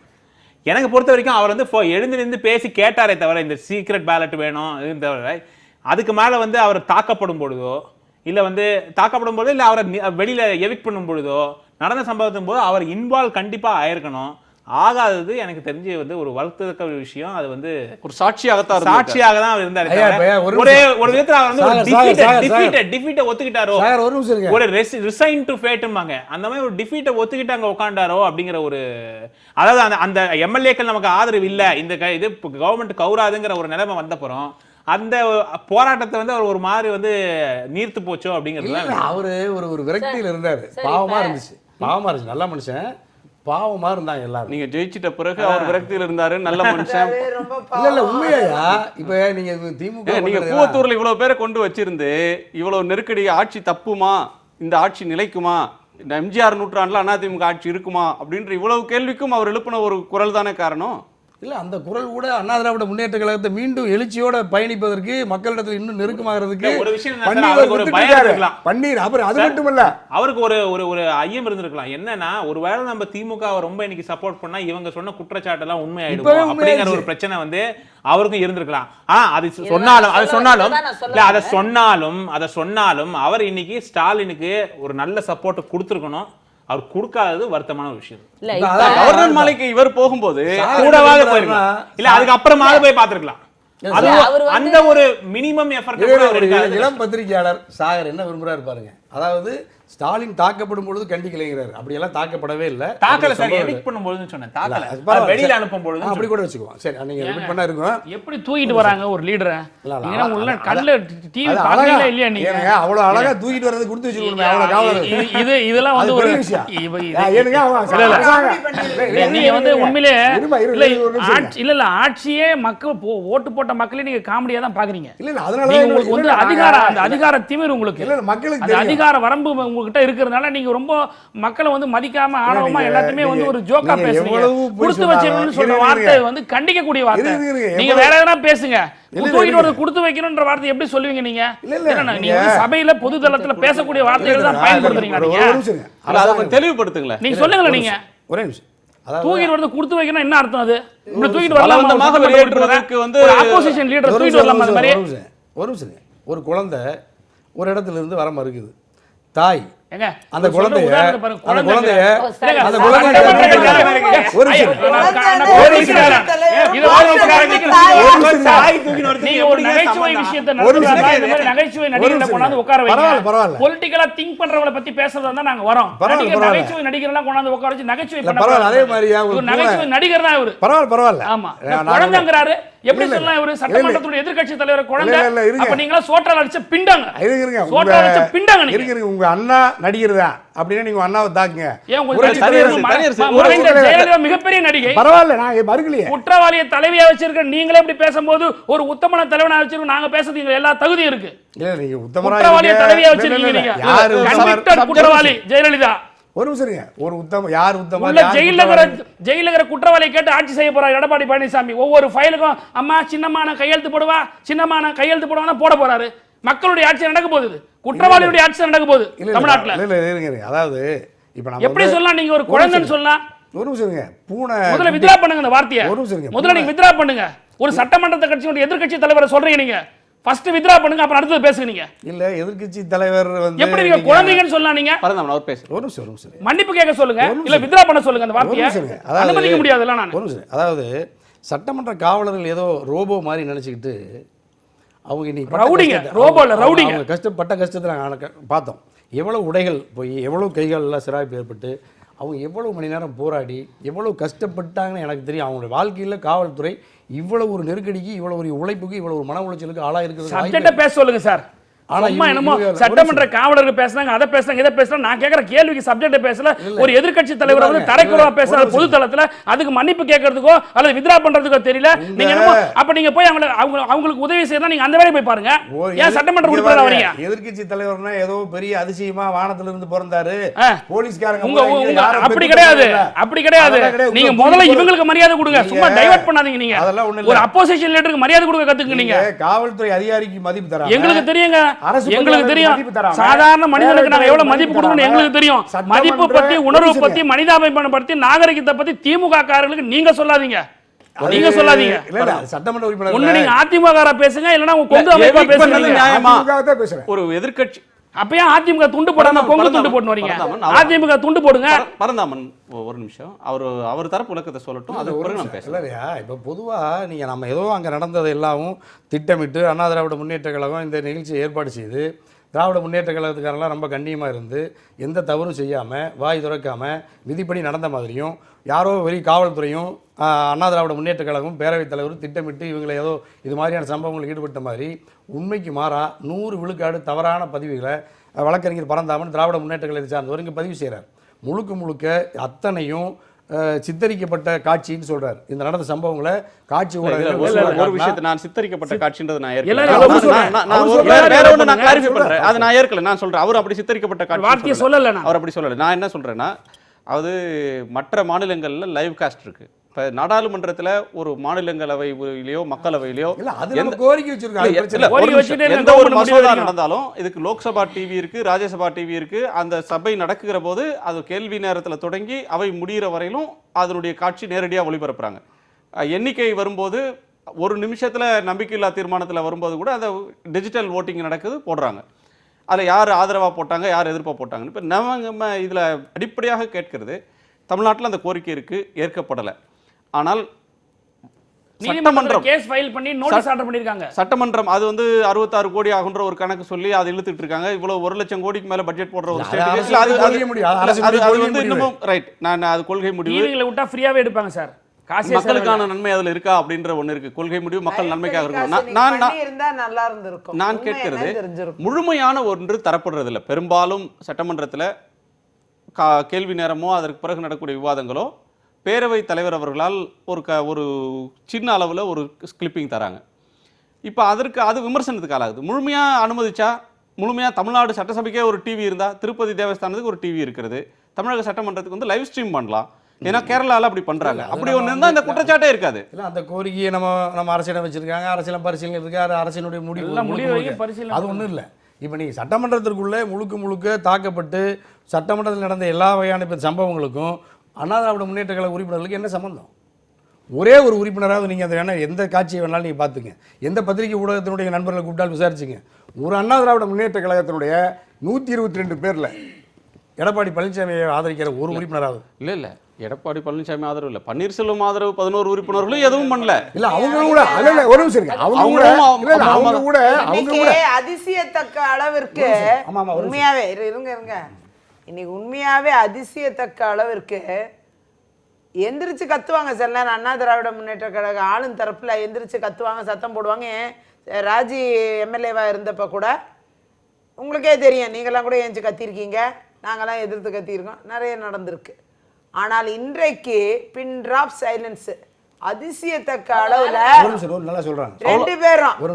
ரெண்டு பேரும் அதாவது ஒட்டுமொத்த பழைய அண்ணா திராவிட அந்த குழுவும் பிரிஞ்ச குழுவும் இவங்களும் அப்படியே எந்திரிச்சு கூட போகாம அப்படியே உட்கார்ந்து இருந்தாங்க. எங்களுக்கே ஆச்சரியமா இருந்தது. வாயும் திறக்கல, அப்படியே உட்கார்ந்து இருந்தாங்க. இந்த வாக்கெடுப்பு முடிக்கணும்ங்கிறதுல இருங்க, ஆனா வந்து இந்த வாக்கெடுப்பை முடிக்கணும்ங்கிறதுல அவங்க ரொம்ப உறுதியா இருந்தாங்கன்னு என்னால சொல்ல முடியும். அதை நாங்க பார்த்துட்டு தான் இருந்தோம். ஆனால் அங்கு வந்து ஜனநாயக அடிப்படையில் எதிர்க்கட்சிகளுக்கு வாய்ப்பு தரப்படவில்லை என்று சொல்லும் பொழுது அவை முன்னவராக முதல்வர் என்று இருக்கக்கூடிய இன்றைக்கு வாக்கு கோரக்கூடியவர் அவர்களுக்கு வாய்ப்பு தர வேண்டும் என்பதில் அவர்களும் ஜனநாயகப்படி தங்களுடைய கருத்தை வெளிப்படுத்தி இருக்கலாம். இதெல்லாம் வந்து இதுதான் பங்களிப்பு, ஆளும் தரப்பின் பங்களிப்பு அங்க இருக்கணும். அதை என்னை போன்றவர் நாம எதிர்பார்த்தோம் இல்ல. ஆகையால் இது நடைபெறணுங்கிறதுக்காக எல்லாம் ஒட்டுமொத்தமா கப்பு சிப்புன்னு ஆன மாதிரி இருந்தது. ரொம்ப குவைட், என்ன நடந்தாலும் அமைதியா இருந்து நம்பிக்கை வாக்கெடுப்பு ரெண்டு பேரும் முனைப்பா இருந்தாங்க. அது என்னன்னு தெரியல. பன்னீர்செல்வம் எல்லாம் எந்திரிச்சு பேசினாங்க ஓரளவுக்கு. ஆனால் இவர்கள் யாரும் பேசுறது கூட வழக்கமா ஒரிஜினலா இருக்கிற கட்சிக்கும் அந்த கட்சியில பிரிஞ்சு வரவங்களுக்கு தான் சண்டை நடக்கும். ஆனா அப்படியான அவங்க ரெண்டு பேரும் காமா இருந்துட்டு தான் சொல்றத அதிசயமா இருக்குன்னு சொல்றாங்க. அதிசயமா இருக்கு, யாரும் எந்திரிக்க கூட இல்ல. இப்ப கூட நான் பரந்தாமன் வச்ச விமர்சனம் அது நடிகர் சொல்றது கூட சட்டமன்றத்துக்குள்ள இதை விட மோசமா பேசினாங்க. சேப்பாக் அன்பழகன் இதை விட மோசமா பேசினாரு பரந்தாமனோட. அப்ப கூட நாங்க யாரும் வாயை திறக்கல. நான் மோசமா பேசினா இல்லையா, இப்பவும் பரந்தாமன் இப்ப நீங்க ஒரு பரந்தாமனே இப்படி பேசுறாருன்னா 88 பரந்தாமன் உள்ள இருக்கு. அதான் திமுக. இதோட இன்னும் இடைவேற வீரியமுள்ள விதைகள் நம்பி தைரியம் ஒரே ஒரு விஷயம், இன்னைக்கு நீங்க நல்லா நடந்துகிட்டீங்கல்ல, நானே உங்களுக்கு சர்டிபிகேட் விடுங்க. ஆனா இத நீங்க வந்து இருங்க, நான் சொல்லி தெரியறதை விட லைவ் டெலிகாஸ்ட் பண்ணீங்கன்னா அவங்களே பாப்பாங்கல்ல, பண்ணுங்களேன். அங்கேயும் ஏதாவது தவறு இருந்தா மக்கள் தெரிஞ்சுக்கிட்டு. பன்னீர்செல்வம் அணியின் மௌனம் வந்து காரணம். அதுதான் நான் சொல்ல வந்தேன். என்னன்னா காரணம் நீங்க தான் ஒரு நிமிஷமாவது பேச நீங்களும் ஒரு கதையா இல்ல சார். என்ன காரணம்னா சீக்ரெட் பேலட் சீக் பண்ணோம். அது சபாநாயகர் வந்து அதை அழிக்கல. அது அழிக்காத போது திரு ஓ பன்னீர்செல்வம் அவர்களுக்கு வந்து நிச்சயமா தெரியும், அவர்களுக்கு வந்து பல பேரங்கள் நடந்திருக்கு, பல விஷயங்கள் நடந்திருக்கு. அவங்க வந்து சீக்ரெட் பேலட் இருந்தாதான் மனம் திறந்து தனக்கு வாக்களிப்பாங்கன்றது திரு பன்னீர்செல்வம் எதிர்பார்த்தார். அதனால் அது நடைபெறவில்லை. அப்படிங்கிற ஒரு சூழ்நிலையில் என்ன ஆயிடுதுனாக்க அந்த நேரத்தில் வந்து அவர் 11 உறுப்பினர்களை வச்சுட்டு அவர் கத்துறதுனாலையோ பெரிய ரெக்கஸ் கிரியேட் பண்ணுறதுனாலையோ ஒன்றும் ஆக போகிறது இல்லை. அங்கே திமுக கிட்ட 88 உறுப்பினர்கள் இருக்காங்க. அவங்க என்ன அமளி இதுமொழி வேணா பண்ணலாம். திரு ஓ பன்னீர்செல்வம் 11 பேர் வச்சுட்டு என்ன அமளி பண்ண முடியும்? இவங்க 122 பேர் வச்சுட்டு இருக்காங்க, அவங்க 88 பேர் வச்சுட்டு இருக்காங்க. திரு ஓபிஎஸ் அவர்கள் 11 பேர் வச்சுட்டு இருக்காங்க. ஏற்கனவே அவர் பணிவானவர், அவர் வந்து ரொம்ப அடக்கமானவர்ன்ற பேரை வேற வாங்கி வச்சிருக்காரு. இப்படிப்பட்ட ஒரு சூழ்நிலையில அவர் எப்படி அவர் தனியா ஒரு 11 பேர் வச்சுட்டு அவர் எப்படி இது பண்ணிருக்க முடியும்?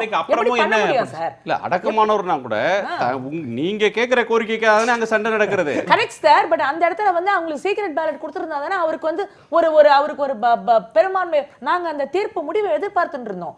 அதாவது ரொம்ப ஓபிஎஸ் அணியை சார்ந்த நாங்கள் இன்று நாங்கள் வெற்றி பெறுவோம் ரொம்ப ஆர்வத்தோட நாங்க வந்திருக்கோம் சார். நிறைய எம்எல்ஏக்கள் மாற்றி வாக்களிக்க போறாங்கன்ற ஆர்வத்தோட வந்திருக்கோம். திமுகவோட அணி சேர்ந்துட்டாங்க, கை கொடுத்துட்டாங்கன்னு எளிதா அதிமுக சொல்லிடுவாங்கன்னு பயந்துட்டு நீங்க உங்களுக்கு தனி ஐடென்டிட்டி இருக்கணும், நம்மள திமுகவோட அடையாளப்படுத்திடுவாங்கன்னு அச்சப்பட்டு நீங்க பின்னாடி இருந்து இயக்குறதுன்னு இவ்வளவு நாள் சொல்லிட்டு இருந்ததெல்லாம் தப்பா? அப்ப நாங்க திமுக இப்படியும் சும்மா இருந்தா திமுக இயக்குமோன்னு பயப்படுறான்றீங்க.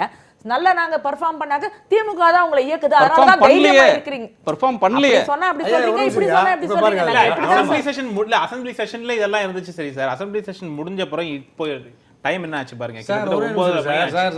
எந்த விதத்துல வந்து அவரோட எதிர்ப்பை வந்து அவர் கடுமையா இப்ப காட்டுறாரு. இவங்களுக்கு ஒரு தனி கோரிக்கையே இல்லை. திராவிட முன்னேற்ற கழகம், காங்கிரஸ், முஸ்லீம் லீக், பன்னீரன் அணி 4 பேரும் என்ன கேட்குறாங்க? சீக்ரெட் போர்ட், ரகசிய வாக்கெடுப்பு. அதே மாதிரி 5 நாட்கள் இல்லை 5 நாட்கள் நீங்கள் தொகுதி போயிட்டு வந்து மறுபடியும் நீங்கள் வந்து ஒரு நல்ல நாளில் வைங்க. உண்மைதான். இது யார்? 4 பேர் ஒரே மாதிரி. அப்போ இவங்க திராவிட முன்னேற்ற கழகத்தோடு பன்னீரன் அணி கைகோர்த்து கொண்டார்கள் என்பதற்கு இது மக்கள் இதையும் பார்த்துட்டாங்க. ஆனா அமைதியா இருந்தாக்க வந்து உடனே வந்து ஸ்டாலின் நல்லா பார்த்து பயம். நான் ஒன்று சொல்றேன், அமைதியா இருந்தா பயம். நான் ஓபிஎஸ் இப்போ நல்லா தான் சொல்றேன், நீங்க நல்லா நடந்துக்கிட்டாரு. தைரியமா பேசினா கை கோத்துட்டோம். அமைதியா இருந்தா பயம். பணியினுடைய வெளிப்பாடு. ஏன்னா அவருக்கு தெரியுது திராவிட முன்னேற்ற கழகத்தை நம்ம தெரிஞ்சோ தெரியாம ஆதரிச்சிட்டோம், அவருக்கு ஒரு கமிட் பண்ணிட்டோம். துரைமுருகன் என்னைக்கு சொன்னாரோ ஓபிஎஸ் முதல்வராக நீங்களா சொல்றீங்க? சுப்புலட்சுமி ஜெகதீஷ் என்ன சொன்னாங்க? ஏங்க அது தலைவர் மறுத்துறாரு. அந்த செய்தி தலைவர் மறுத்துட்ட பிறகு, கட்சியினுடைய தலைவர் மறுத்துட்ட பிறகு அதுக்கப்புறம் பொறுப்புள்ள நீண்ட மத்திய அமைச்சராக இருந்து மாநிலத்தில் நீண்ட சட்டமன்ற உறுப்பினர்களுடைய பாரம்பரியம் மிக்க சுப்புலட்சுமி அக்கா சொல்றாங்க ஓபிஎஸ் அண்ணனுக்கு எல்லா சப்போர்ட் பண்றாங்க. அப்படி நடந்தமா? அப்புறம் அப்படி நடந்தமா? இல்ல அது விட்டுடுங்க. அது வந்து முடிஞ்சு போன சப்ஜெக்ட் நீங்க வந்து ரீபோஸ்ட் பண்றீங்க. முதலமைச்சரை மாத்துறதுக்கான ரொம்ப ஈஸியான வழி என்னன்னா துரைமுருகனை வந்து நீங்க அடுத்த 5 வருஷம் நீங்களே இருங்க. அதை சொல்றேன். வேணும்னா சொல்லிடுவோம். நாளைக்கு எடப்பாடி பழனிசாமி வாழ்த்து சொல்லிடுவோம். ரொம்ப குழந்தை மாதிரி அதுலதான் ஆசைப்பட்டாரு. இப்போ ஓபிஎஸ் அண்ணன் இப்ப துரைமுருகன் சொல்றாரு, நீங்களே ரொம்ப நாளைக்கு முதல்வராக இருக்கணும், நாங்கள் உங்களுக்கு ஆதரிக்கிறேன். அதையே சுப்புலட்சுமி அக்கா ரியாக்ட் பண்ணுறாங்க. செயல் தலைவர் மறுக்கிறாரு. ஆனால் எங்களை இவங்க நடிகர் கோமாளிக்கிறாங்க, அதை விட்டுருக்கு பாவம். இவங்க 3 பேர் சேர்ந்து இவருக்கு இரையாகி ஓபிஎஸ் என்ன தன்னுடைய உண்மை முகத்தை பாவம் குழந்தை மாதிரி இவங்களுடைய சதி வஞ்சகத்துக்கு சூழ்ச்சி வைக்கிறாங்க, வலை பண்ணுறாங்க தெரியாமல் விழுந்துட்டாரு. அதை உணர்ந்து இன்னைக்கு ரொம்ப மௌனமாக இருந்துட்டார். அப்புறமும் இன்னைக்கு இவங்க பண்ண ஒரு இந்த யுத்தத்துல வந்து இது முதல்ல ஒரு பேட்டில் தான் நாங்க லூஸ் பண்ணிருக்கோம். இந்த தர்ம யுத்தம் தொடரும். இந்த தர்ம யுத்தத்துல ஜெயிச்சது இப்ப எடப்பாடி எடப்பாடி ஜெயிச்சார், ஆனா ஜனநாயகம் தோற்று போச்சு. பச்சை போய் சொல்றாங்க. உண்மையிலேயே ஜனநாயகம் எடப்பாடி என்னுடைய அணிதான் ஜனநாயகம்.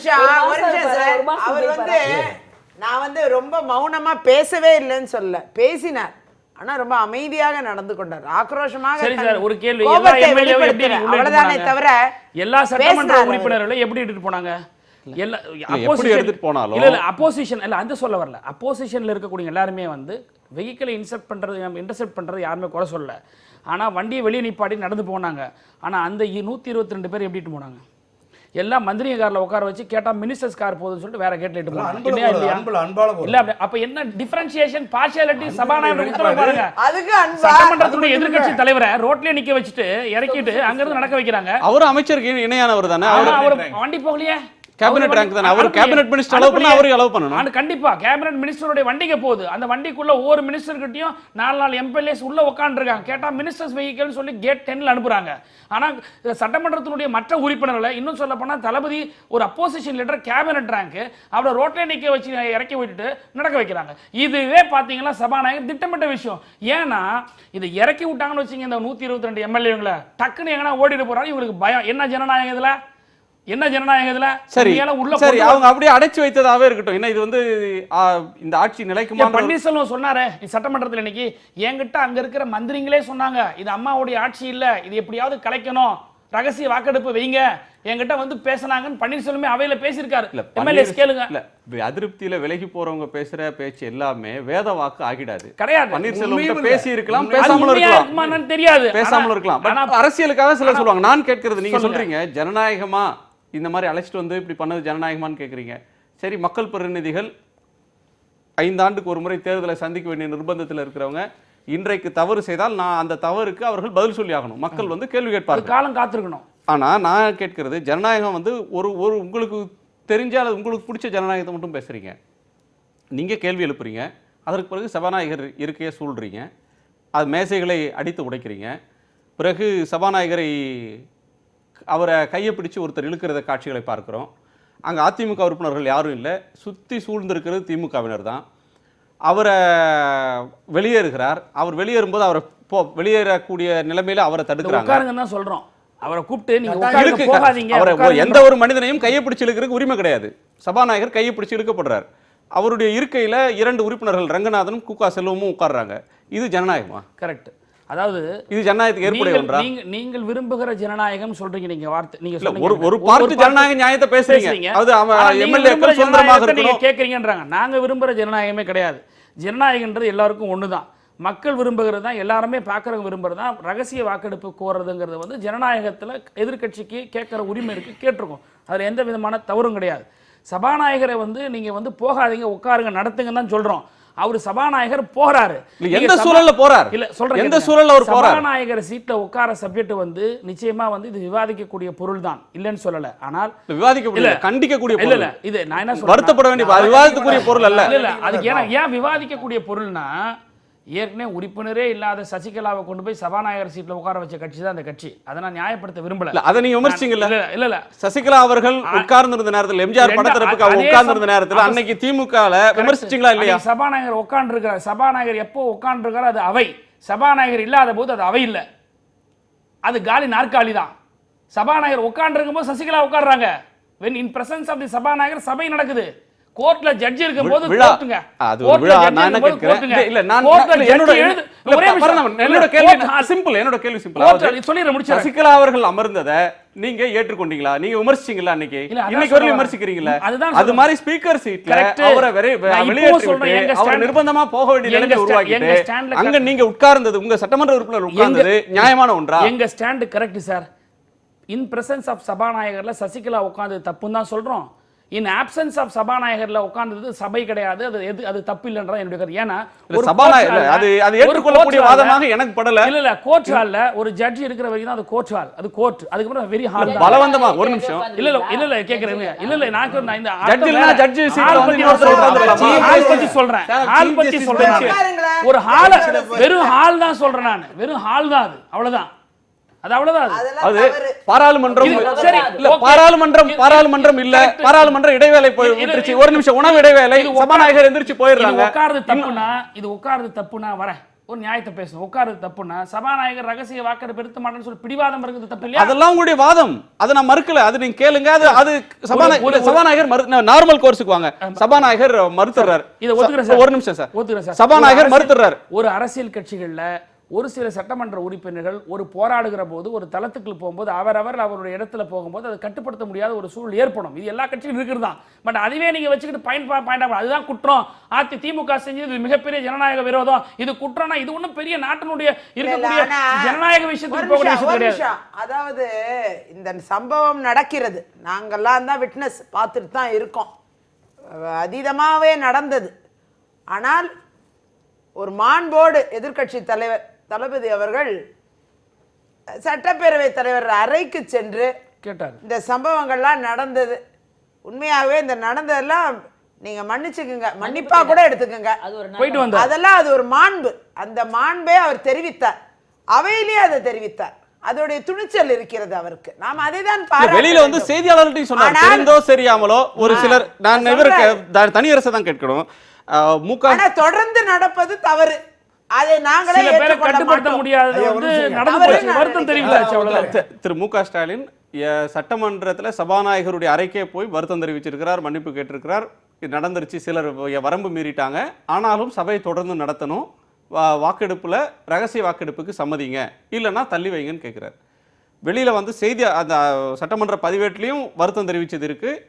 வெளியில வந்து செய்தியாளர்கள்ட்ட வரும்போதும் அவரே சொல்றாரு, நான் சிலர் வரம்பு மீறி நடந்து கொண்டாங்க, தெரிந்தோ தெரியாமலோ செய்து விட்ட தவறுக்காக நான் வருத்தம் தெரிவிக்கிறேன்.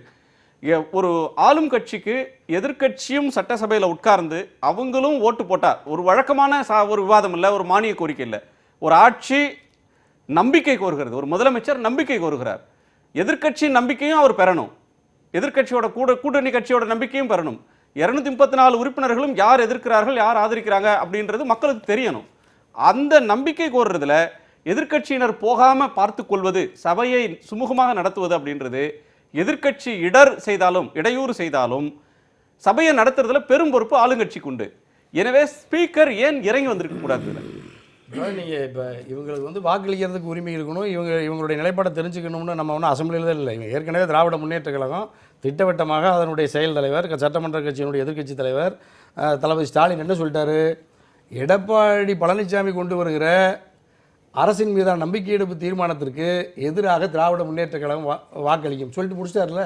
அது ஒன்று அங்கே போய் அவர் நிலைப்பாடு சொல்லலை. காங்கிரஸ் கட்சியும் அதே நிலைப்பாடு, முஸ்லீம் லீக்கும் அதே நிலைப்பாடு, எதிர்ப்பு ஓபியும் அதே நிலைப்பாடு இருக்கு. நான் சொல்லிடுறேன், இந்த 4 பேரும் ஒரு நிலைப்பாடு எடுத்து விட்ட பிறகு இவர்கள் திட்டமிட்டு மரபுகளை விதிகளை இல்லாத ரகசிய வாக்கெடுப்பை கோரி திட்டமிட்டு சதி செய்து ஒரு கோரிக்கை வைக்கிறார்கள், வலியுறுத்துகிறார்கள். ஒரு முறை இல்லை, 2 முறை இல்லை, 2 முறை சபை தள்ளி வைக்கப்பட்டு இவ்வளவு இவர்களுடைய அழுத்தத்தின் காரணமாக இவருடைய பலவந்தத்தையும் கூட நிர்பந்தத்தை ஏற்றுக்கொண்டு சகித்துக்கொண்டு இவர்கள் அமைதியாக கருத்து சொல்லுகிறவர் அந்த கருத்தை பதிவு செய்து கொண்டு அவர் மீண்டும் மீண்டும் அரசினுடைய இந்த தீர்மானத்திற்கு வாக்கெடுப்பு நடத்துவதற்கு இன்று முக்கிய அலுவல் நீங்கள் இதை அனுமதிங்கன்னு மன்றாடி கேட்கிறார்.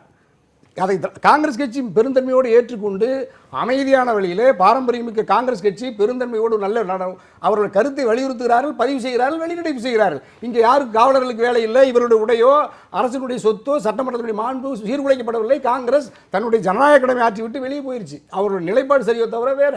முஸ்லீம் லீக் ஒற்றை நபராக இருந்தாலும் அதே அவர் கண்ணியத்தோடு வெளியே போயிட்டார். ஓபிஎஸ் மாற்று கருத்து இருந்தாலும் கூட அவரும் அறவழியிலே தன்னுடைய கருத்தை பதிவு செய்துவிட்டு வெளியே செல்கிறார். ஆனால் பாரம்பரியமிக்க இந்த மரபை மீறி திராவிட முன்னேற்ற கழகம் திட்டமிட்டு மிகப்பெரிய வன்முறையில் அராஜகத்திலே வரலாறு காணாத அளவுக்கு ஈடுபட்டது. அந்த சூழ்நிலையிலே பேரவைத் தலைவர் தன்னுடைய அலுவலை தொடர்ந்து நடத்துவதற்கு தான் எடுத்துக்கொண்ட விதியின்படி மரபின்படி நடத்துவதற்கு திராவிட முன்னேற்ற கழக உறுப்பினர்கள் வெளியேற மறுத்ததனால் அவைக்காவலர்களுக்கு வெளியேறும்படி உத்தரவிடுகிறார். இவர்கள் வெளியேறாமல் மறுத்து அவையினுடைய மையப்பகுதியில் வந்து 88 பேரும் ஒரே இடத்திலே அமர்ந்து கொண்டு ஒருவரை கட்டிப்பிடித்து கொண்டு காவலர்களாலே பிரித்து எடுத்து இவர்களை வெளியேற்றுவதற்கு முடியாத அளவுக்கு இறுக்கமாக பிணைந்து கொண்டு கிடக்கிறார்கள். அப்பொழுது வெறும் 20 காவலர்கள் 30 காவலர்கள் என்ன செய்ய முடியும்? அதற்காக ஒரு 3 மணி வரைக்கும் அவகாசம் கொடுக்கிறாரு. காவலர்களுக்கு பேரவைத் தலைவர் உத்தரவிடுகிறார். உத்தரவிட்ட பிறகும் கூட காவலர்களால் இவர்களை வெளியேற்ற முடியவில்லை.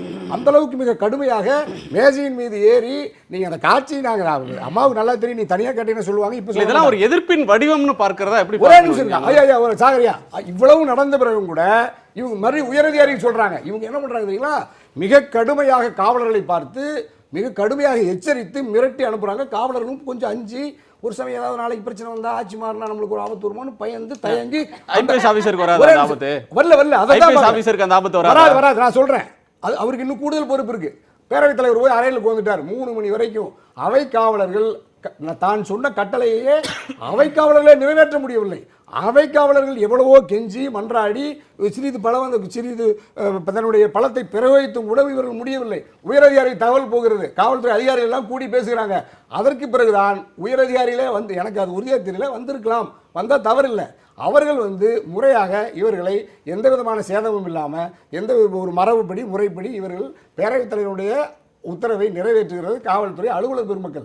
இதில் அலுவலர்கள் தாக்கப்பட்டிருக்கிறார்கள், அலுவலர்களுடைய உடை சீரழிக்கப்பட்டிருக்கிறது, அரசினுடைய சொத்து சட்டமன்றத்திற்குள்ள மிக கடுமையாக பாதிக்கப்பட்டிருக்கிறது, கேமரா உடைக்கப்பட்டிருக்கிறது. இவ்வளவு பிறகும் கூட பேரவைத் தலைவருடைய உடையை கிழித்தெறியப்பட்டிருக்கிறது. இவ்வளவு நடந்த பிறகும் கூட வழக்கறிஞர் பரந்தாமனையை ஒன்றுமே நடக்கலைங்கிறார். எங்களை பார்த்து நடிகருங்கிறாரு, கோமாளிங்கிறாரு. ஆனால் அவங்க ஜனநாயகத்தில் அவருக்கு அது உரிமை இருக்கு. நாங்கள் ஒன்றும் மாற்றுக்கிறோம்.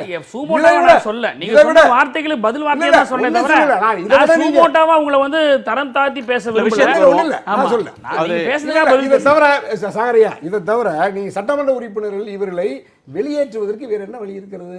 பேரவைத் தலைவர் தன்னுடைய கடமையை தான் அரசு கொண்டு இருக்கிற தீர்மானத்தை முறைப்படி விதிப்படி நிறைவேற்றுவதற்கு இவர்களை வெளியேற்றுவதை தவிர வேறு வழி இல்லை.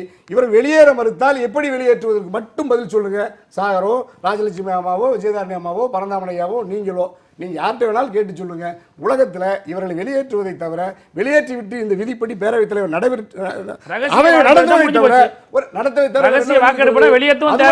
ஒரு பேரவைத் தலைவரை ஆளுங்கட்சி அறுதி பெரும்பான்மையோடு இருக்கிற ஒரு சூழ்நிலையில திட்டமிட்டு எதிர்க்கட்சியில் நான் சொன்னபடிதான் நடக்கணும். 5 நாள் நீ சட்டமன்றத்துக்கு அறுதி பெரும்பான்மை இருக்குல்ல, சீக்ரெட் பேலட் வச்சிட்டு போயிரணும். ஏன் பயப்படுறீங்க? இல்ல சீக்ரெட் அறுதி பெரும்பான்மை இருக்குன்ற போது ஏன் பயப்படுறீங்க?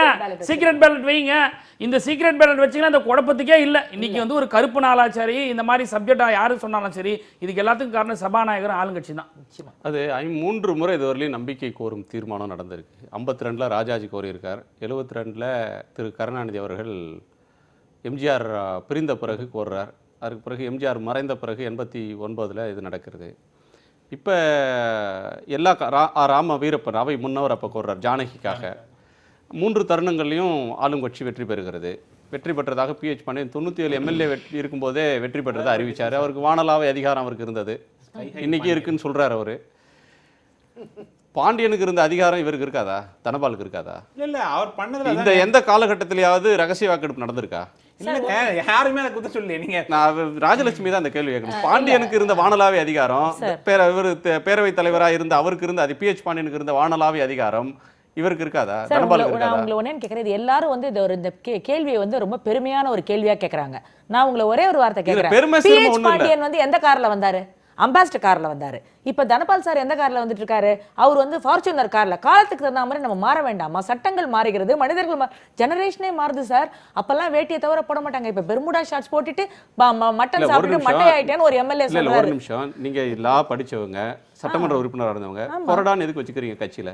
சார் கொறடா உத்தரவுன்னு எதுக்கு சார், இது வச்சுக்கிறீங்க? எனக்கு ஒரு கட்சி தாவல் தடை சட்டம் இருக்கிற வரையிலும் நீங்க ரகசிய வாக்கெடுப்பு கேட்க முடியுமா? சார் கட்சி தாவல் தடை சட்டம் தான் சார். ஒரு பிரிவு வந்து இன்னொரு பிரிவுக்கு போடக்கூடாதுன்னு இல்ல. அது இப்ப ஜனநாயகம். இதே அது ஜனநாயகம். ஒரு உறுப்பினர் என் ஓட்டை இன்னொருத்தங்களுக்கு மாத்தி வச்சுட்டாங்கன்னு சொன்னா அதுக்கு என்ன கணக்கு கட்சிக்கு தான் இருக்கு? சார் போடக்கூடாது, ஒரு பிரிவிலேயே போடலாம் கண்டிப்பா. நான் கேக்குறேன், கொறடாவை சொல்றது இது அதிமுக பொதுக்குழுல நடக்கலையே, சட்டமன்றத்துல நடக்குது. இல்ல ஒரு கொறடா சொல்றபடி தான் ஓட்டு போடணும்னா அப்ப எதுக்கு சார் MLA கான்ஃபிடன்ஸ் எதுக்கு சட்ட இல்ல நீங்க சொல்றது கிளாரிஃபை பண்ணிக்கணும். இது வந்து ஒரே கட்சி உள்ள போடல. இது வந்து புரிஞ்சுக்கணும். நீங்க இங்க வந்து OPS-க்கு சப்போர்ட்டா இல்ல உங்களுக்கு பழனிசாமிக்கு சப்போர்ட்டான்னு கிடையாது. ஒரு கட்சிக்கு நம்பிக்கை தீர்மானத்துக்கு சப்போர்ட்டா இல்லையா? பன்னீர்செல்வம் சீன்லயே கிடையாது, சீன்லயே கிடையாது, அவ்வளவுதான். அது ஒத்துக்கிறேன். அதனால ஒருவர் நம்பிக்கை கோர்றார், மீதி எல்லாம் வாக்கு போடுறாங்க. அவ்வளவுதான். அத நீங்க கொறடாவை மீறினீங்கன்னா கண்டிப்பா ஆன்டி டிஃபெக்ஷன் இல்ல தான் அப்ளை கொறடாவை ஆகும். மீறக்கூடாதுன்னா அப்புறம் MLAs-க்கு வந்து ஒபினியன் அப்புறம் நீங்க என்ன சார் மீறலாங்க. democracy? என்ன மீறலாம். democracy? இல்ல நீங்க மீறலாம். எதுவா இருந்தாலும் நாங்க மீறலாம். வந்து டிஸ்குவாலிஃபை ஆனா பரவாயில்ல. Anti defection கோரணும்.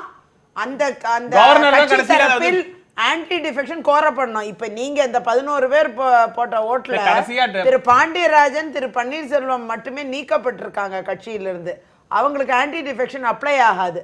பட் அவர் நாங்க நீக்கப்படலன்னு ஒரு அது ஒரு அவரே சொல்லிக்கிறாரு. அவங்க எல்லாரும் மற்ற மதுசூதன் எல்லாரும் நீக்கிட்டு இருக்காரு வரிசையா. மதுசூதன் வந்து இவரே தனபால நீக்கினாரா இல்லையான்னு தெரியல பேரவைத் தலைவர். சட்ட ரீதியாக இப்ப பாக்கி இருக்கிற 9 பேரும் 11 பேர் ஓட்டு போட்டிருக்காங்க. பாக்கி இருக்க 9 பேரும் நீக்கப்படலைங்கிற ஸ்டாண்ட். இல்ல சார், எனக்கு அவங்க சொல்றது கரெக்ட் தான் சார். Speaker Sagar 1 minute. அதாவது நீங்க அவங்க 2 பேரை விட்டுருங்க, நீக்கிட்டாங்கன்னு எல்லாரும் ஏத்துக்கிட்டா கூட பாக்கி 9 பேர் காலையில ஒரு வாதம் வந்தது, அரசு மாறிடுச்சு. அப்படி இருக்கும்போது ஆன்டி டிஃபெக்ஷன் கோர்னாங்கன்னா நிச்சயமாக சபாநாயகர் அது மீது ஒரு முடிவெடுக்க வாய்ப்பு இருக்கு. அது மேல கவர்னரும் ஒரு முடிவெடுக்க கோருவாங்களான்னு சொல்ல முடியாது. பைபோல் வந்து நிக்கும். ஏன்னா ஆன்டி டிஃபெக்ஷன் would apply. 12 இடத்துல இடைத்தேர்தல் வந்தால் யார் வெற்றி பெறுவார்கள் அப்படின்றதுல இடைத்தேர்தல் வந்தா நாங்க வெற்றி பெறுவோம்னு உறுதியா ஒரு கட்சி நம்புச்சுன்னா அந்த இடத்துக்கு போகும்.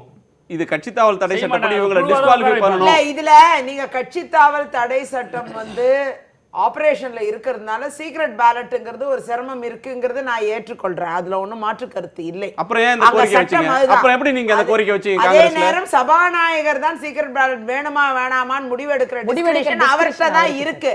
அதுதான் சட்டமும் கூட. அதுலயும் மாற்று கருத்து இல்லை. ஆனால் செல்லாத ஓட்டுன்னு அறிவிச்சாருன்னா கிடையாது. கொஞ்சம் பேர் ஓட்ட செல்லாத ஓட்டுன்னு அறிவிச்சிடுறாரு. அது அடுத்தபடியா பார்க்கலாம். மெஜாரிட்டியா இல்லனா கூட மெஜாரிட்டி இருக்குன்னு ஸ்பீக்கர் சொல்லிட்டாரு. ரகசிய வாக்கெடுப்புல அடுத்தபடியாக ஸ்பீக்கர் ரகசிய வாக்கெடுப்புல அந்த ரிஸ்க் இருக்கா இல்லையா?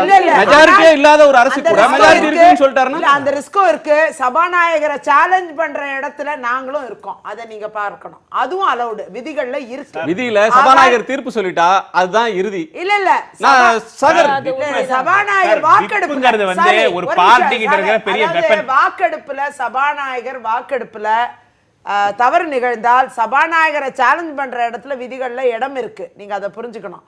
அதே நேரம் இந்த க்ளோஸ்ட் பேலட், இந்த சீக்ரெட் பேலட்டை பொறுத்த வரைக்கும் அவருக்கு அதிகாரம் இருக்கிறது, அது இல்லைன்னு சொல்றதுக்கு. அதான் எங்களுடைய கபில் சிபல் அவர்களும் இப்ப சொல்லி இருக்காரு. எப்ப நீங்க சீக்ரெட் பேலட் ரகசிய வாக்கெடுப்புன்ற ஒண்ணு வந்துட்டா அங்க ஸ்பீக்கர் ஒருவர் மேற்பார்வையில் அது நடக்கணும். இல்ல நான் ஏன் 20 சீக்ரெட் பேலட்னால விப்புதான். இல்ல பிரசிடென்ட் எலெக்ஷன், வைஸ் பிரசிடென்ட் எலெக்ஷன்ல பிரசிடென்ட் எலெக்ஷன்ல என்ன நடக்குதுன்னு சொன்னா சபாநாயகர் மேற்பார்வையில் நடக்கிறது இல்ல. அதற்கு மாறாக அசெம்பிளி செக்ரட்டரி மேற்பார்வையில் நடக்கும். அதுவும் ஒரு அசெம்பிளி செக்ரட்டரி எக்ஸ்டென்ஷன்ல இருந்தபோது இந்திய தேர்தல் ஆணையம் அவரை தேர்தல் அதிகாரியா இதுக்கு நியமிக்க முடியாது தமிழ்நாட்டுக்குன்னு சொல்லி அன்றைக்கு தேர்தல் அதிகாரியாக தலைமை தேர்தல் அதிகாரியாக இருந்த வேறொரு IAS அதிகாரியை அதுக்கு நியமிச்சாங்க. எனவே சபாநாயகர் ரோல்ன்றது அந்த இடத்துல வேற மாதிரி வந்துடுது. நான் இல்ல, இது எல்லாத்துக்கும் அப்பாற்பட்டு ஏன் நாம் அந்த சீக்ரெட் பேலட் கேட்டோங்கிறத நீங்க விதி பார்க்கணும். இல்லாததுமா? நீங்க விதி சட்டம் எல்லாத்தையும் விடுங்க. நீங்க மக்களின் மனநிலைமையை பாருங்க. நாங்க அதுதான், அதாவது மக்களுடைய மனநிலைமை, அவர்கள் ஒரு சீக்ரெட் பேலட் இருந்தா ஒரு நியாயம் கிடைக்கும் நம்புறாங்க. அதை ஏன் நீங்கள் செய்த அந்த 122 நீங்க பெற்றிருக்க கூடாது? இல்ல, நான் அதுதானே நியாயமா ஒரே நிமிஷம் இருக்கு. நாங்கள் அதுதானே கேட்கிறோம். நான் ஒண்ணு சொல்ல நாங்க என்ன ஏதாவது தப்பா ஒரே நிமிஷம் மக்களுடைய மன ஓட்டத்தை ஏற்க முடியாத மக்கள் பிரதிநிதிகளோ, மக்களால் தேர்ந்தெடுக்கப்பட்டவர்களோ, மக்களுக்காகவே வாழ்கிறோம் என்று கூறுபவர்களோ நியாயமற்றவர்களாக தான் மக்களால் பார்க்கப்படுவார்கள். அதுதான் உண்மை. இல்ல ஒட்டுமொத்த மக்கள் சமூகமும் சாந்தன், பேரறிவாளன், இவங்களெல்லாம் நளினி உட்பட்டவங்களை எல்லாம் விடுதலை செய்யணும்னு நாடே சொல்லுது. நீங்க ஒத்துக்கிட்டீங்களா? ஏன் சட்டத்தை காரணம் காட்டி இன்னும் சிறையில் சட்டம் வச்சிருக்கீங்க? இல்ல, அது சட்டம் கிடையாது, அது கோர்ட். மக்கள் தீர்ப்பு தாமா. சட்டத்தையும் தாண்டி நீதிமன்றம். நீங்கள் சென்று நீதிமன்றத்தில் ஒரு ஆர்டரை பெற்று, உத்தரவை பெற்று வந்து அவர்களை எல்லாம் கொண்டு செல்லுங்கள். நாங்க வேண்டாம் நாங்க ஏன் வாங்கணும்? நீங்க போங்க, ஆசைப்பட்டது நீங்க தானே. இப்ப உங்க பெட்டிஷன் பாருங்க, அதிமுக போட்ட பெட்டிஷன் தான் டிஸ்மிஸ் ஆயிருக்கு. இல்ல, வேற விஷயத்துக்கு வரோம். திரு சாகர், அந்த கேஸ்ல டிஸ்மிஸ் ஆயிருக்கு அதிமுக போட்ட கேஸ். 7 நாள் தாமதித்தார் கவர்னர். சசிகலா அவர்கள் மீதான தண்டனை உறுதி செய்யப்பட்டு தீர்ப்பு வந்த உடனே அந்த தாமதம் ஜஸ்டிஃபைடு. இப்போ சில தருணங்களில் திமுக இந்த சட்டமன்ற இதில் வரம்பு மீறி நடந்து கொண்டது. ஆனால் அவர்கள் மக்கள் உணர்வை எதிரொலிச்சாங்க. மக்கள் இந்த ஆட்சி வெற்றி பெறுவதை மக்களில் ஒரு சாரார் ஏற்றுக்கொள்ளலை. அதற்கு எதிராக இவங்க எந்த எக்ஸ்ட்ரீம் லெவலுக்கு போய் போராடினாலும் அது ஜஸ்டிஃபைடு அப்படின்ற ஒரு அம்சம் முன்வைக்கப்படுது. இன்றைக்கு நடந்த சம்பவத்தினுடைய நீட்சியாக இன்னொரு அம்சமும் பேசப்பட வேண்டியதாக இருக்கிறது. இது தற்காலிக வெற்றியா, நிரந்தர வெற்றியா? எதிர்க்கட்சிக்கு தற்காலிக வெற்றியா, நிரந்தர வெற்றியா? ஏனென்றால் ஒரு வெற்றி வரும் வரையிலும் வெற்றியே பெறமாட்டாங்க, வெற்றி எங்களுக்கு தான், தர்மம் எங்கள் பக்கம் தான் இருக்குது அப்படின்னு 2 கிளைமன்ஸும் தர்மத்தின் வாழ்வுதனை என்ற டயலாக் சொல்கிறாங்க. நீங்கள் லேட்டாக வரும்னு சொல்லியிருக்காரு தர்மம். இப்போ என்ன சொல்கிறாங்கன்னா, தோற்ற பிறகு என்ன பண்ணுறாங்கன்னா, இது தற்காலிக வெற்றி, இறுதி வெற்றி எங்களுக்கு தான் அப்படின்ற கருத்தை சொல்கிறாங்க. இதில் மக்களுக்கும் அந்த கேள்வி இருக்குது. இன்றைக்கி ஜெயிச்சிட்டாங்க, எவ்வளோ நாளைக்கு ஓடும் அப்படின்ற கேள்வி கேட்குறாங்க. அதுக்கு 3 மாசம் ஓடும். இல்லை, அது அந்த கேள்விக்கு வருவோம். உங்கள் கருத்தை சொல்லுங்கள் சார். இப்போ வந்து மேட்டர் ஆஃப் ஃபேக்ட்ஸ் ஒரு நிமிஷம் மேட்டர் என்னன்னா, இப்போ இன்னொரு 6 மாசத்துக்கு நம்பிக்கை இல்லா தீர்மானம் நீங்க கொண்டு வர முடியாது. அதுதான் வந்து அசெம்பிளி ரூல். ஸோ இவங்க அப்போசிஷன் வந்து 6 மாசத்துக்கு வந்து ஒரு மோஷன் கொண்டு வர முடியும். ஆனா பட்ஜெட் பாஸ் பண்ணணும். மணி பில்னு ஒன்று இருக்கு, அது உடனே பண்ணிடுவாங்க. மணி பில்லை வந்து அசெம்பிளியில் நீங்க பாஸ் பண்ணும் பொழுது மெஜாரிட்டி பாஸ் ஆகலைன்னா கவர்மெண்ட் ஃபால்ஸ் இமீடியட்லி. மணி பில்லை நீங்க பாஸ் பண்ண முடியாதுன்னா, அதனால வந்து நான் என்ன சொன்னேன், இந்த ஓட்டம் இருக்கு இல்லையா, அதாவது மணி பில்ல டிவிஷனே வைக்கிறது இல்ல, அதெல்லாம் குரல் வாக்கெடுப்புல டிவிஷன் கேட்கலாங்க. டிவிஷன் கேட்கலாம், 30 பேர் சேர்ந்தா டிவிஷன் கேட்கலாம். கோரம் இருந்ததுன்னா அவங்க டிவிஷன் இன்சிஸ்ட் பண்ணா நீங்க டிவிஷன் பண்ணி தான் ஆகணும். சாதாரண விஷயம் எங்களை வெளியே இதே மாதிரி இல்ல, இது தப்பு சார். இந்த மாதிரி சொல்றது சாதாரண விஷயம் வெளியேற்றி நாங்க வந்து பாஸ் பண்ணுவோம், இது தப்பு. சர்வாதிகாரம் எல்லாமே சாதாரண. இவங்களுக்கு ஓட்டு போட்ட மக்கள் சாதாரண. இப்ப தனியரசு அவர் சொன்னது இப்ப என்ன ஆயிடுச்சுன்னா, இன்னைக்கு அவங்க வெளியேற்றினது வந்து இப்ப பிளான் பண்ணி பண்ணாமே ஆயிடுது. பிளான் தான் சொன்னது தப்பு. பிளான் தான் ஒன்னு சொல்லல, அமைதியா போயிருந்தானா நல்லதுங்கறாங்க. அதான விதி. இல்ல, ஒரு வாக்கெடுப்பு இருந்திருக்க கூடாதுன்றீங்களா? இல்லையா, வாக்கெடுப்பு சரிதான். இப்ப இதுலயுமே இது எல்லாம் அமைதியா வெளியேறி போயிருக்கணும். சரியா போச்சுயா. இவங்க வலுக்கட்டாயமாக அவையினுடைய தொடர்ந்து நடவடிக்கையை தடுத்து நிறுத்தியதை தவிர அவங்க குற்றவாளியா நாங்க எதுவும் சொல்லல. அதுங்க இன்னும் சொல்ல போனால் மிக கடுமையான சேதப்படுத்துகிற அளவுக்கு போனது தான் நம்ம கண்டிக்கிறோம். வேறு அவங்களுடைய ஜனநாயக உரிமையை நாங்கள் மறுக்கல. இவங்க சீக்ரெட் போல் கேட்டாங்க, அல்லது இன்னொரு 5 நாள் அவகாசம் கூடுதலாக இன்னும் மறுபடியும் ஒரு வாக்கெடுப்பு இதே மாதிரி ஒரு அசம்பிளி. எதுக்கு சொல்ல வந்தேன்னா, இன்னியோட இந்த வாக்கெடுப்பு முடிஞ்சதுனால வந்து நிரந்தரம்ங்கிறது வந்து நம்ம உறுதியா சொல்ல முடியாது. டெக்னிக்கல் பாயிண்ட் ஒன்னு சொல்றாரு. இல்ல, சோ இது வந்து கத்தி மேல நிக்கிற மாதிரி இல்லையா? இவங்களுக்கு வந்து என்னன்னா 117 உங்களுக்கு 117 ஒவ்வொரு பட்ஜெட் வரும்போதும் ஒவ்வொரு பில்லு பாஸ் பண்ணும்போது சொல்றேன், மணி பில் பாஸ் பண்ணும்போது இது ஒரு கத்தி மேல நிக்கிற மாதிரி. அதனால வந்து 5 பேர் இப்படி இந்த பக்கம் என்ன பண்ணுவாங்கன்னா, இந்த பக்கம் கான்ஸ்டன்டா இன்னொரு 5 பேரை பிடிக்க பார்த்துட்டே இருப்பாங்க. அவங்க பிடிக்காம இருக்கிறதுக்கு என்னென்னலாம் பண்ணணுமோ அதை பண்ணிட்டே இருப்பாங்க. இது ஒரு கேட்டல், ஒரு பூனைக்கும் எலிக்கும் திமுக இருந்து வர தயாரா இருக்காங்க. பூனைக்கும் எலிக்கும் உள்ள ஒரு பந்தயம் சொல்லி பிடிக்கட்டும். போறதுக்கான வாய்ப்புகள் இருக்கு நிச்சயமா. ஏன்னா ரொம்ப ஸ்லிம் மெஜாரிட்டி இது. அந்த பக்கம் 11 பேர் இருக்கிறதுனால. அதனாலதான் நான் சொல்றேன், ஒருவேளை வந்து இவங்க சரி எலெக்ஷன் வந்தாலும் பரவாயில்லன்னு சொல்லிட்டு ஒருவேளை டிஸ்மிஸ் பண்றதுக்கான டிஃபெக்ஷன் லா வந்து அப்ளை பண்றதுக்கான வாய்ப்புகள் ஏன் இருக்கு அப்படின்னா, இந்த ஸ்லெண்டர் மெஜாரிட்டியில ஏதாவது ஒரு விஷயத்துல வந்து ஒரு ஒரு ஒரு மனக்கசப்பு வந்து ஒரு 5 பேர் மாறிட்டாங்கன்னு கண்டிப்பா கண்டிப்பா chances. பில்லு பாஸ் பண்ணும்பொழுது அது வந்து ரொம்ப டேஞ்சரஸா போய் முடியும். ரெண்டு சைடு வந்து இதை அவாய்ட் பண்றதுக்கு ஆட்சி வென்று இருந்தாலும் இப்போது தக்க வைத்திருந்தாலும் நிரந்தரமாக தக்க வைத்துக் கொள்வதற்கு போராட வேண்டிய இன்னும் கொஞ்சம் இந்த மெஜாரிட்டி வந்து கொஞ்சம் போராட்டமா நாங்க Right. போராடுறதுக்கு உங்க கருத்து. தயாரா இருக்கோம். வரேன், உங்க பேசுங்க. ஆமா, பேசு. திரு எடப்பாடி பழனிசாமி அவர்களுக்கு வந்து சோதனையே இப்பதான் ஆரம்பிச்சிருக்கு. இது வரைக்கும் அவர் சுலபமா போயிட்டாரு. கஷ்டம்னா என்னன்னு அவர் இனிமே தான் பார்க்க போறாரு. அந்த 5-6 எம்எல்ஏக்களை தக்க வைக்கிறதுக்கு அவர் படப்போட பாடுன்றது அப்ப திரு ஓ பன்னீர்செல்வம் அவர்கள் வந்து அம்மாவுடைய சமாதி முன்னாடி நின்று அழுது புலம்பினாரே, அதை விட அவர் அதிகமா புலம்பக்கூடிய ஒரு சூழ்நிலை விரைவில் வரும்ன்றது தான் என்னோட கருத்து. அவரும் தியானம் இருப்பாருன்றீங்களா? நிச்சயமா இருப்பாரு. அவர் அதிகமா இருப்பாரு. ஏன்னா 16 மீன் அதிகமான ஆசைகள் கொண்டு வரவர். சார் ஒரு 3 மாசம் கேப் விட சொல்லுங்க சார். எங்களால ஜர்னலிஸ்டால முடியலங்க. காட்டிலும் செப்டம்பர் 22ஆம் தேதியில ஒரு ஓட்டம் ஓடிட்டு என்ன ஆகும்? இது நித்தியகண்டம் பூர்ண ஆயுசு அப்படின்றது மாதிரியே போகுமா? இல்ல நீங்க மீண்டும் மீண்டும் தமிழ்நாட்டினுடைய அரசியல் ஸ்திரத்தன்மையும் நிர்வாகத்தின் மீது மக்களுக்கு ஐயப்பாட்டையும் திட்டமிட்டு அரசியல் சூழ்ச்சி அரசியல் சதியின்பால் இது விதைக்கப்படுகிற விதை இது. நாட்டு மக்கள் நம்ம நாட்டு மக்கள் இந்த தொலைக்காட்சியின் வாயிலாக நான் விரும்பி கேட்டுக்கிறது, இந்த பத்திரிகைகள் தொலைக்காட்சிகள் அல்லது எதிர்க்கட்சிகளினுடைய இந்த சதி வலைக்கு இரையாகாம பத்திரிகைகள் சதியின் சாகர் சொல்றாரு ஒரு சதியின் பங்குதாரர்களா எதிர்க்கட்சிகளோட சேர்த்து ஊடகங்களையும் சேர்த்துட்டீங்க. என்ன கேட்டாரு? என்னங்க ஃபேக்ட்னு கேட்டாரு. அதுக்கு நான் பதில் சொன்னேன். நான் எப்படிங்க சதியில இன்வால்வ் ஆறேன்? ஒரு பத்திரிகையாளர் நடுநிலையாளர் சாகர் ரொம்ப ஒரு நடுநிலைன்னு ஒண்ணு இல்ல. யாருமே எல்லாருக்கும் ஒரு கருத்து இருக்கு. நடுநிலைன்னு ஒண்ணு இல்ல. நல்ல ஒரு இளம் பத்திரிகையாளர் இவர் என்ன சொல்றாரு பாருங்க. கத்தி தொங்கி கொண்டிருக்கிறது கத்தி தொங்குறீங்க கத்தி மேல் நிக்கிற மாதிரி. பரவாயில்ல, ரெண்டு ஒண்ணு தான். ரெண்டு டிஃபரன்ஸ் இருக்கு சார். அதுதான் சொல்றேன். அப்படிங்கிறதுக்கான இல்ல அப்படினா விழுந்தாலும் இறந்துருவாங்க, தலை மேல கத்தி வந்தாலும் ஆயுசா. இல்ல கத்தி மேல் நிக்கிறதுக்கான என்ன நான் என்ன சொல்ல வந்தேன்னா ரெண்டு ஒண்ணுதான் சார். பேலன்ஸ் பண்ணி ஆகணும். ரெண்டு ஒண்ணுதான். அந்த மாதிரி கொடூரமா நான் சொல்லலங்க. கத்தி மேல விழுந்துரும். கத்தி மேல நிக்கிறது மாதிரினா தவறிட்டாங்கன்னா தவறினா விழுவீங்க. கத்திக்கு தவறிச்சுன்னா தலை மேல விழும். ரெண்டு ஒண்ணுதான். அப்ப ஒரு அச்சத்தின் பால் நிக்கிறாங்கன்னு ஒரு பத்திரிகை நிலையற்ற தன்மை இருக்கு அப்படின்ற ஒரு கருத்தை சொல்றாரு. இது ஊடகத்தில் இருக்கிற இளைஞர்கள் பொதுமக்கள் என்ன நினைப்பாங்க, ஓ இப்ப வெற்றி பெற்றாலும் கூட இன்னும் இந்த அரசு சரியா வராதோ. ஏன்னா பாமர சாதாரண மக்கள் ரொம்ப பாவம், அவங்க அப்பாவிகள், ரொம்ப நேர்மையானவங்க, இறைவனுக்கு இணையான பொதுமக்கள் தான். அவங்க தான் ரொம்ப நல்லவங்க. மற்றவங்க எல்லாரும் ஏதாவது ஒரு சுயநலம் இருக்கலாம், ஆதாயம் இருக்கலாம். மக்கள் நேர்மையானவங்க. ஆனால் அந்த மக்கள்கிட்ட, அப்பாவி மக்கள்கிட்ட பத்திரிகையாளர் போர்வையிலையும் எதிர்கட்சிகள் என்கிற போர்வையிலையும் தேசிய கட்சி என்கிற போர்வையிலையும் ஒரு அணி என்கின்ற போர்வையிலையும் நாம் உண்மைக்கு மாறான ஒரு அச்சுறுத்தலை இந்த அரசின் ஸ்திரத்தன்மையிட்டு இருக்கிறது என்கின்ற ஒரு ஐயத்தை ஏற்படுத்துவதே ஒரு நியாயத்துக்கு தர்மத்துக்கு முரணானது, ஜனநாயகத்திற்கு முரணானது. அது யதார்த்தம் இல்லை. சரி, இப்போ எல்லாரும் உலகமே என்ன எதிர்பார்த்தது? இந்த ஆட்சி இந்த ஆட்சி இன்னைக்கு தோத்துரும். ஏன் எதிர்பார்த்து உலகம் அப்படி உருவாக்குனீங்க உலகத்தை? நீங்க பத்திரிகைகளும் எதிர்கட்சிகளும் மத்திய அரசு, மாநில அரசு, தேசிய கட்சி, மாநில கட்சி, எனக்கு தெரியும் அதிமுக தவிர எல்லாரும் சேர்ந்து உருவாக்கிட்டாங்க. பாதி பேர் இதை காலி பண்ணணும்னு நினைச்சான் ஓபிஎஸ் அணி. ஆனா அதையெல்லாம் மீறி தர்மம் வென்றது. உண்மையிலேயே புரட்சி தலைவர் அம்மானுடைய ஆன்மா அல்லது புரட்சி தலைவர் அம்மானுடைய கனவு மெய்ப்பட இந்த 122 சட்டமன்ற உறுப்பினர்களும் மதிப்புமிகு பொதுச் செயலாளர் சின்னம்மா சபதம் பண்ணிட்டு போனாங்க. இந்த 122 சட்டமன்ற உறுப்பினர்கள் இந்த ஆட்சியை கட்சியை காப்பாற்றுவாங்கன்னு மனச்சாட்சிக்கு விரோதம் இல்லாமல், எந்த ஆதாயத்துக்கு எதிர்பார்க்காம, ஆசை அல்லது அச்சுறுத்தலுக்கு இரையாகாம ஒட்டுமொத்த சட்டமன்ற உறுப்பினர்களும் ஒரே அணியாக இருந்து தமிழ்நாட்டு மக்களுடைய நலன் கருதி ஒட்டுமொத்த சட்டமன்ற உறுப்பினர்களும் மனமும் வந்து தன் விருப்பத்தின் அடிப்படையில் இன்னைக்கு உறுதியா இருந்து மீட்டிருக்காங்க. சரி, இப்போ கருத்து நீங்க சொல்ற கருத்து வந்து ஆட்சிக்கு ஆபத்து இல்ல. இன்றைக்கு வார்த்தை தான்.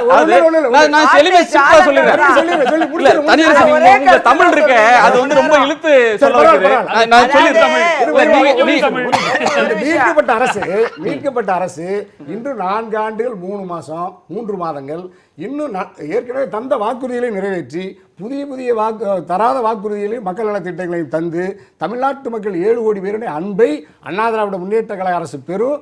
மக்கள் யாரு 4 வருஷம் 3 மாதத்துக்கு தொடரும் இந்த ஆட்சி. கடைசி 1 நிமிடத்து வரைக்கும் நடக்கும். அது 5 ஆண்டு காலம். சுருக்கமா ஒரு விஷயம், யார் எவ்வளவு நாள் தொடர்ந்தாலும் அதை பத்தி எங்களுக்கு வருத்தமோ ஏதோ கிடையாது. ஆனால் சரியானவர்கள் தொடர வேண்டும் என்பதுதான் என்னுடைய ஆசையாக இருக்கிறது. இப்ப வந்து என்னுடைய ஆசைன்ற அளவுக்கு போட்டி தனியரசோட பக்கம் உட்கார்ந்ததுனால உங்களுக்கும் தமிழ் இல்ல அவரே ஓகே இல்ல தமிழின் வளம் எனக்கு இருக்கும், இல்லாம இருக்காது, உங்களுக்கு தெரியும். சுருக்கமா அந்த அளவுல வந்து இப்ப இவரை பொறுத்த வரைக்கும் இவர் சொல்றாரு நிலைத்தன்மை என்பது அவங்களுக்கு இருக்கிறதா அவங்க கருதுறாங்க. நிலைத்தன்மையில குறைபாடு இருக்கு, அதுல மாற்று கருத்தே கிடையாது. அவர் சொன்னாலும் அது தவறு. நான் குறை தீர்த்துக்கிறேம்மா. குறைய தீர்த்துக்குங்க, முடிஞ்ச வரைக்கும் தீர்க்க பாருங்க, மக்கள் நலன் கருதி. கட்டாயம். எங்களை பொறுத்தவரை மணி பில்லா இருக்கட்டும், எதா இருக்கட்டும், அதெல்லாம் பாஸ் ஆகும்போது அது மக்கள் நலன் சார்ந்த விஷயங்கள். அங்க வந்து பணிகள் நடைபெறணும். ரோடு இல்லாம கஷ்டப்பட்டு விபத்துல செத்து போறவங்க பலரும் இருக்காங்க, தண்ணி இல்லாம பலரும் இருக்காங்க. பல பிரச்சனைகள் இந்த நாட்டு மக்களை அச்சுறுத்துகிற பிரச்சனைகள் இருந்து கொண்டிருக்கிறது. அந்த இடத்துல ஒண்ணுல இந்த அரசாங்கம் செஞ்சா செய்யட்டும், இல்லைன்னா இடத்த காலி பண்ணிட்டு அடுத்த ஆளுக்கு வழிவிடட்டும். அந்த வகையில வந்து மக்களுக்கு நன்மை பயக்க வேண்டும் என்பதுதான் நாங்க பாக்குறது. நாங்க வந்து காங்கிரஸ் பேரியக்கத்தை பொறுத்தவரை தமிழக மக்கள் எந்த பிரச்சனைக்கும் நிலைத்தன்மை என்பது கேள்விக்குறிதான். அதுல மாற்று கருத்தே கிடையாது. அதை தக்க வைத்துக் கொண்டு அவங்க இந்த பணிகள்லாம் செய்யணும். செஞ்சாங்கன்னா சந்தோஷம், இல்ல முடியலையா அந்த கருத்துக்கு உடன்பட்டு அவங்க அதுக்குள்ள நடைமுறைக்கு போகட்டும். அரசாங்கத்தினுடைய நிலைத்தன்மை போகிறதுக்கு முன்னாடி இந்த முதலமைச்சருடைய நிலைத்தன்மை பார்க்கணும். ஏன்னா மக்களால் தேர்ந்தெடுக்கப்பட்ட ஒரு அரசாங்கம் மக்களுக்கு விருப்பத்திற்கு நேர்மாறாக தண்டிக்கப்பட்ட குற்றவாளியின் ஆலோசனை அரசாங்கமோ பின்னாமி அரசாங்கமாக தான் இருக்கும். இன்றைக்கி இவர் முதலமைச்சர், 6 மாதம் கழிச்சு இன்னொருத்தர் முதலமைச்சர், இந்த படலங்கள் தான் போகும். ஒரு நிலையற்ற தன்மையும் ஒரு வளர்ச்சி, மக்களுடைய எல்லா பிரச்சனைகள், வாழ்வாதார பிரச்சனைகள், விவசாயிகள் பிரச்சனைகள், விலைவாசி பிரச்சனைகள், வேலைவாய்ப்பு பிரச்சனை, இந்த எந்த பிரச்சனைகளையும் ஆட்சிக்கு 2வது முறை நீடிக்கப்பட்ட இந்த அரசாங்கம் இதுவரைக்கும் செயல்படாதனால இது ஒரு பெஞ்ச் தேய்க்கிற கவர்மெண்ட்டாக இருக்கும் தவிர மக்களுக்கு பெனிஃபிட் கவர்மெண்ட் கிடையாது. சரி, கவர்மெண்ட் இருக்குன்றீங்க. நன்றி. உங்கள் இருக்குன்னு சொல்ல வரல, இருக்கிற வரைக்கும் அவருக்கே தெரியும் இது பெஞ்ச் தேய்க்கிற கவர்மெண்ட் தான் இருக்குமே தவிர இல்ல எப்படியோ மாறி மாறி கழகங்கள் ஒருத்தருக்கு ஒருத்தர் சீல் குத்திக்கிறாங்க. இல்ல அப்படி கிடையாது. ஐயோ என்ன கொண்டு போய் அந்த அந்தரத்துல விட்டுருவாங்க. அப்பப்போ சேர்க்காதீங்க. அதாவது இருக்கிற வரைக்கும் பெஞ்ச் தேய்க்கிற அரசாங்கமா தான் இருக்கும். நான் முன்னாடியே சொன்னேன் தொடக்கத்துல ஒரு நிலையற்ற தன்மையா தான் இருக்குன்னு சொல்லிட்டேன்.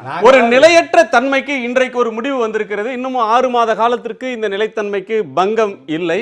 ஆனால் 6 மாதத்துக்கு பிறகு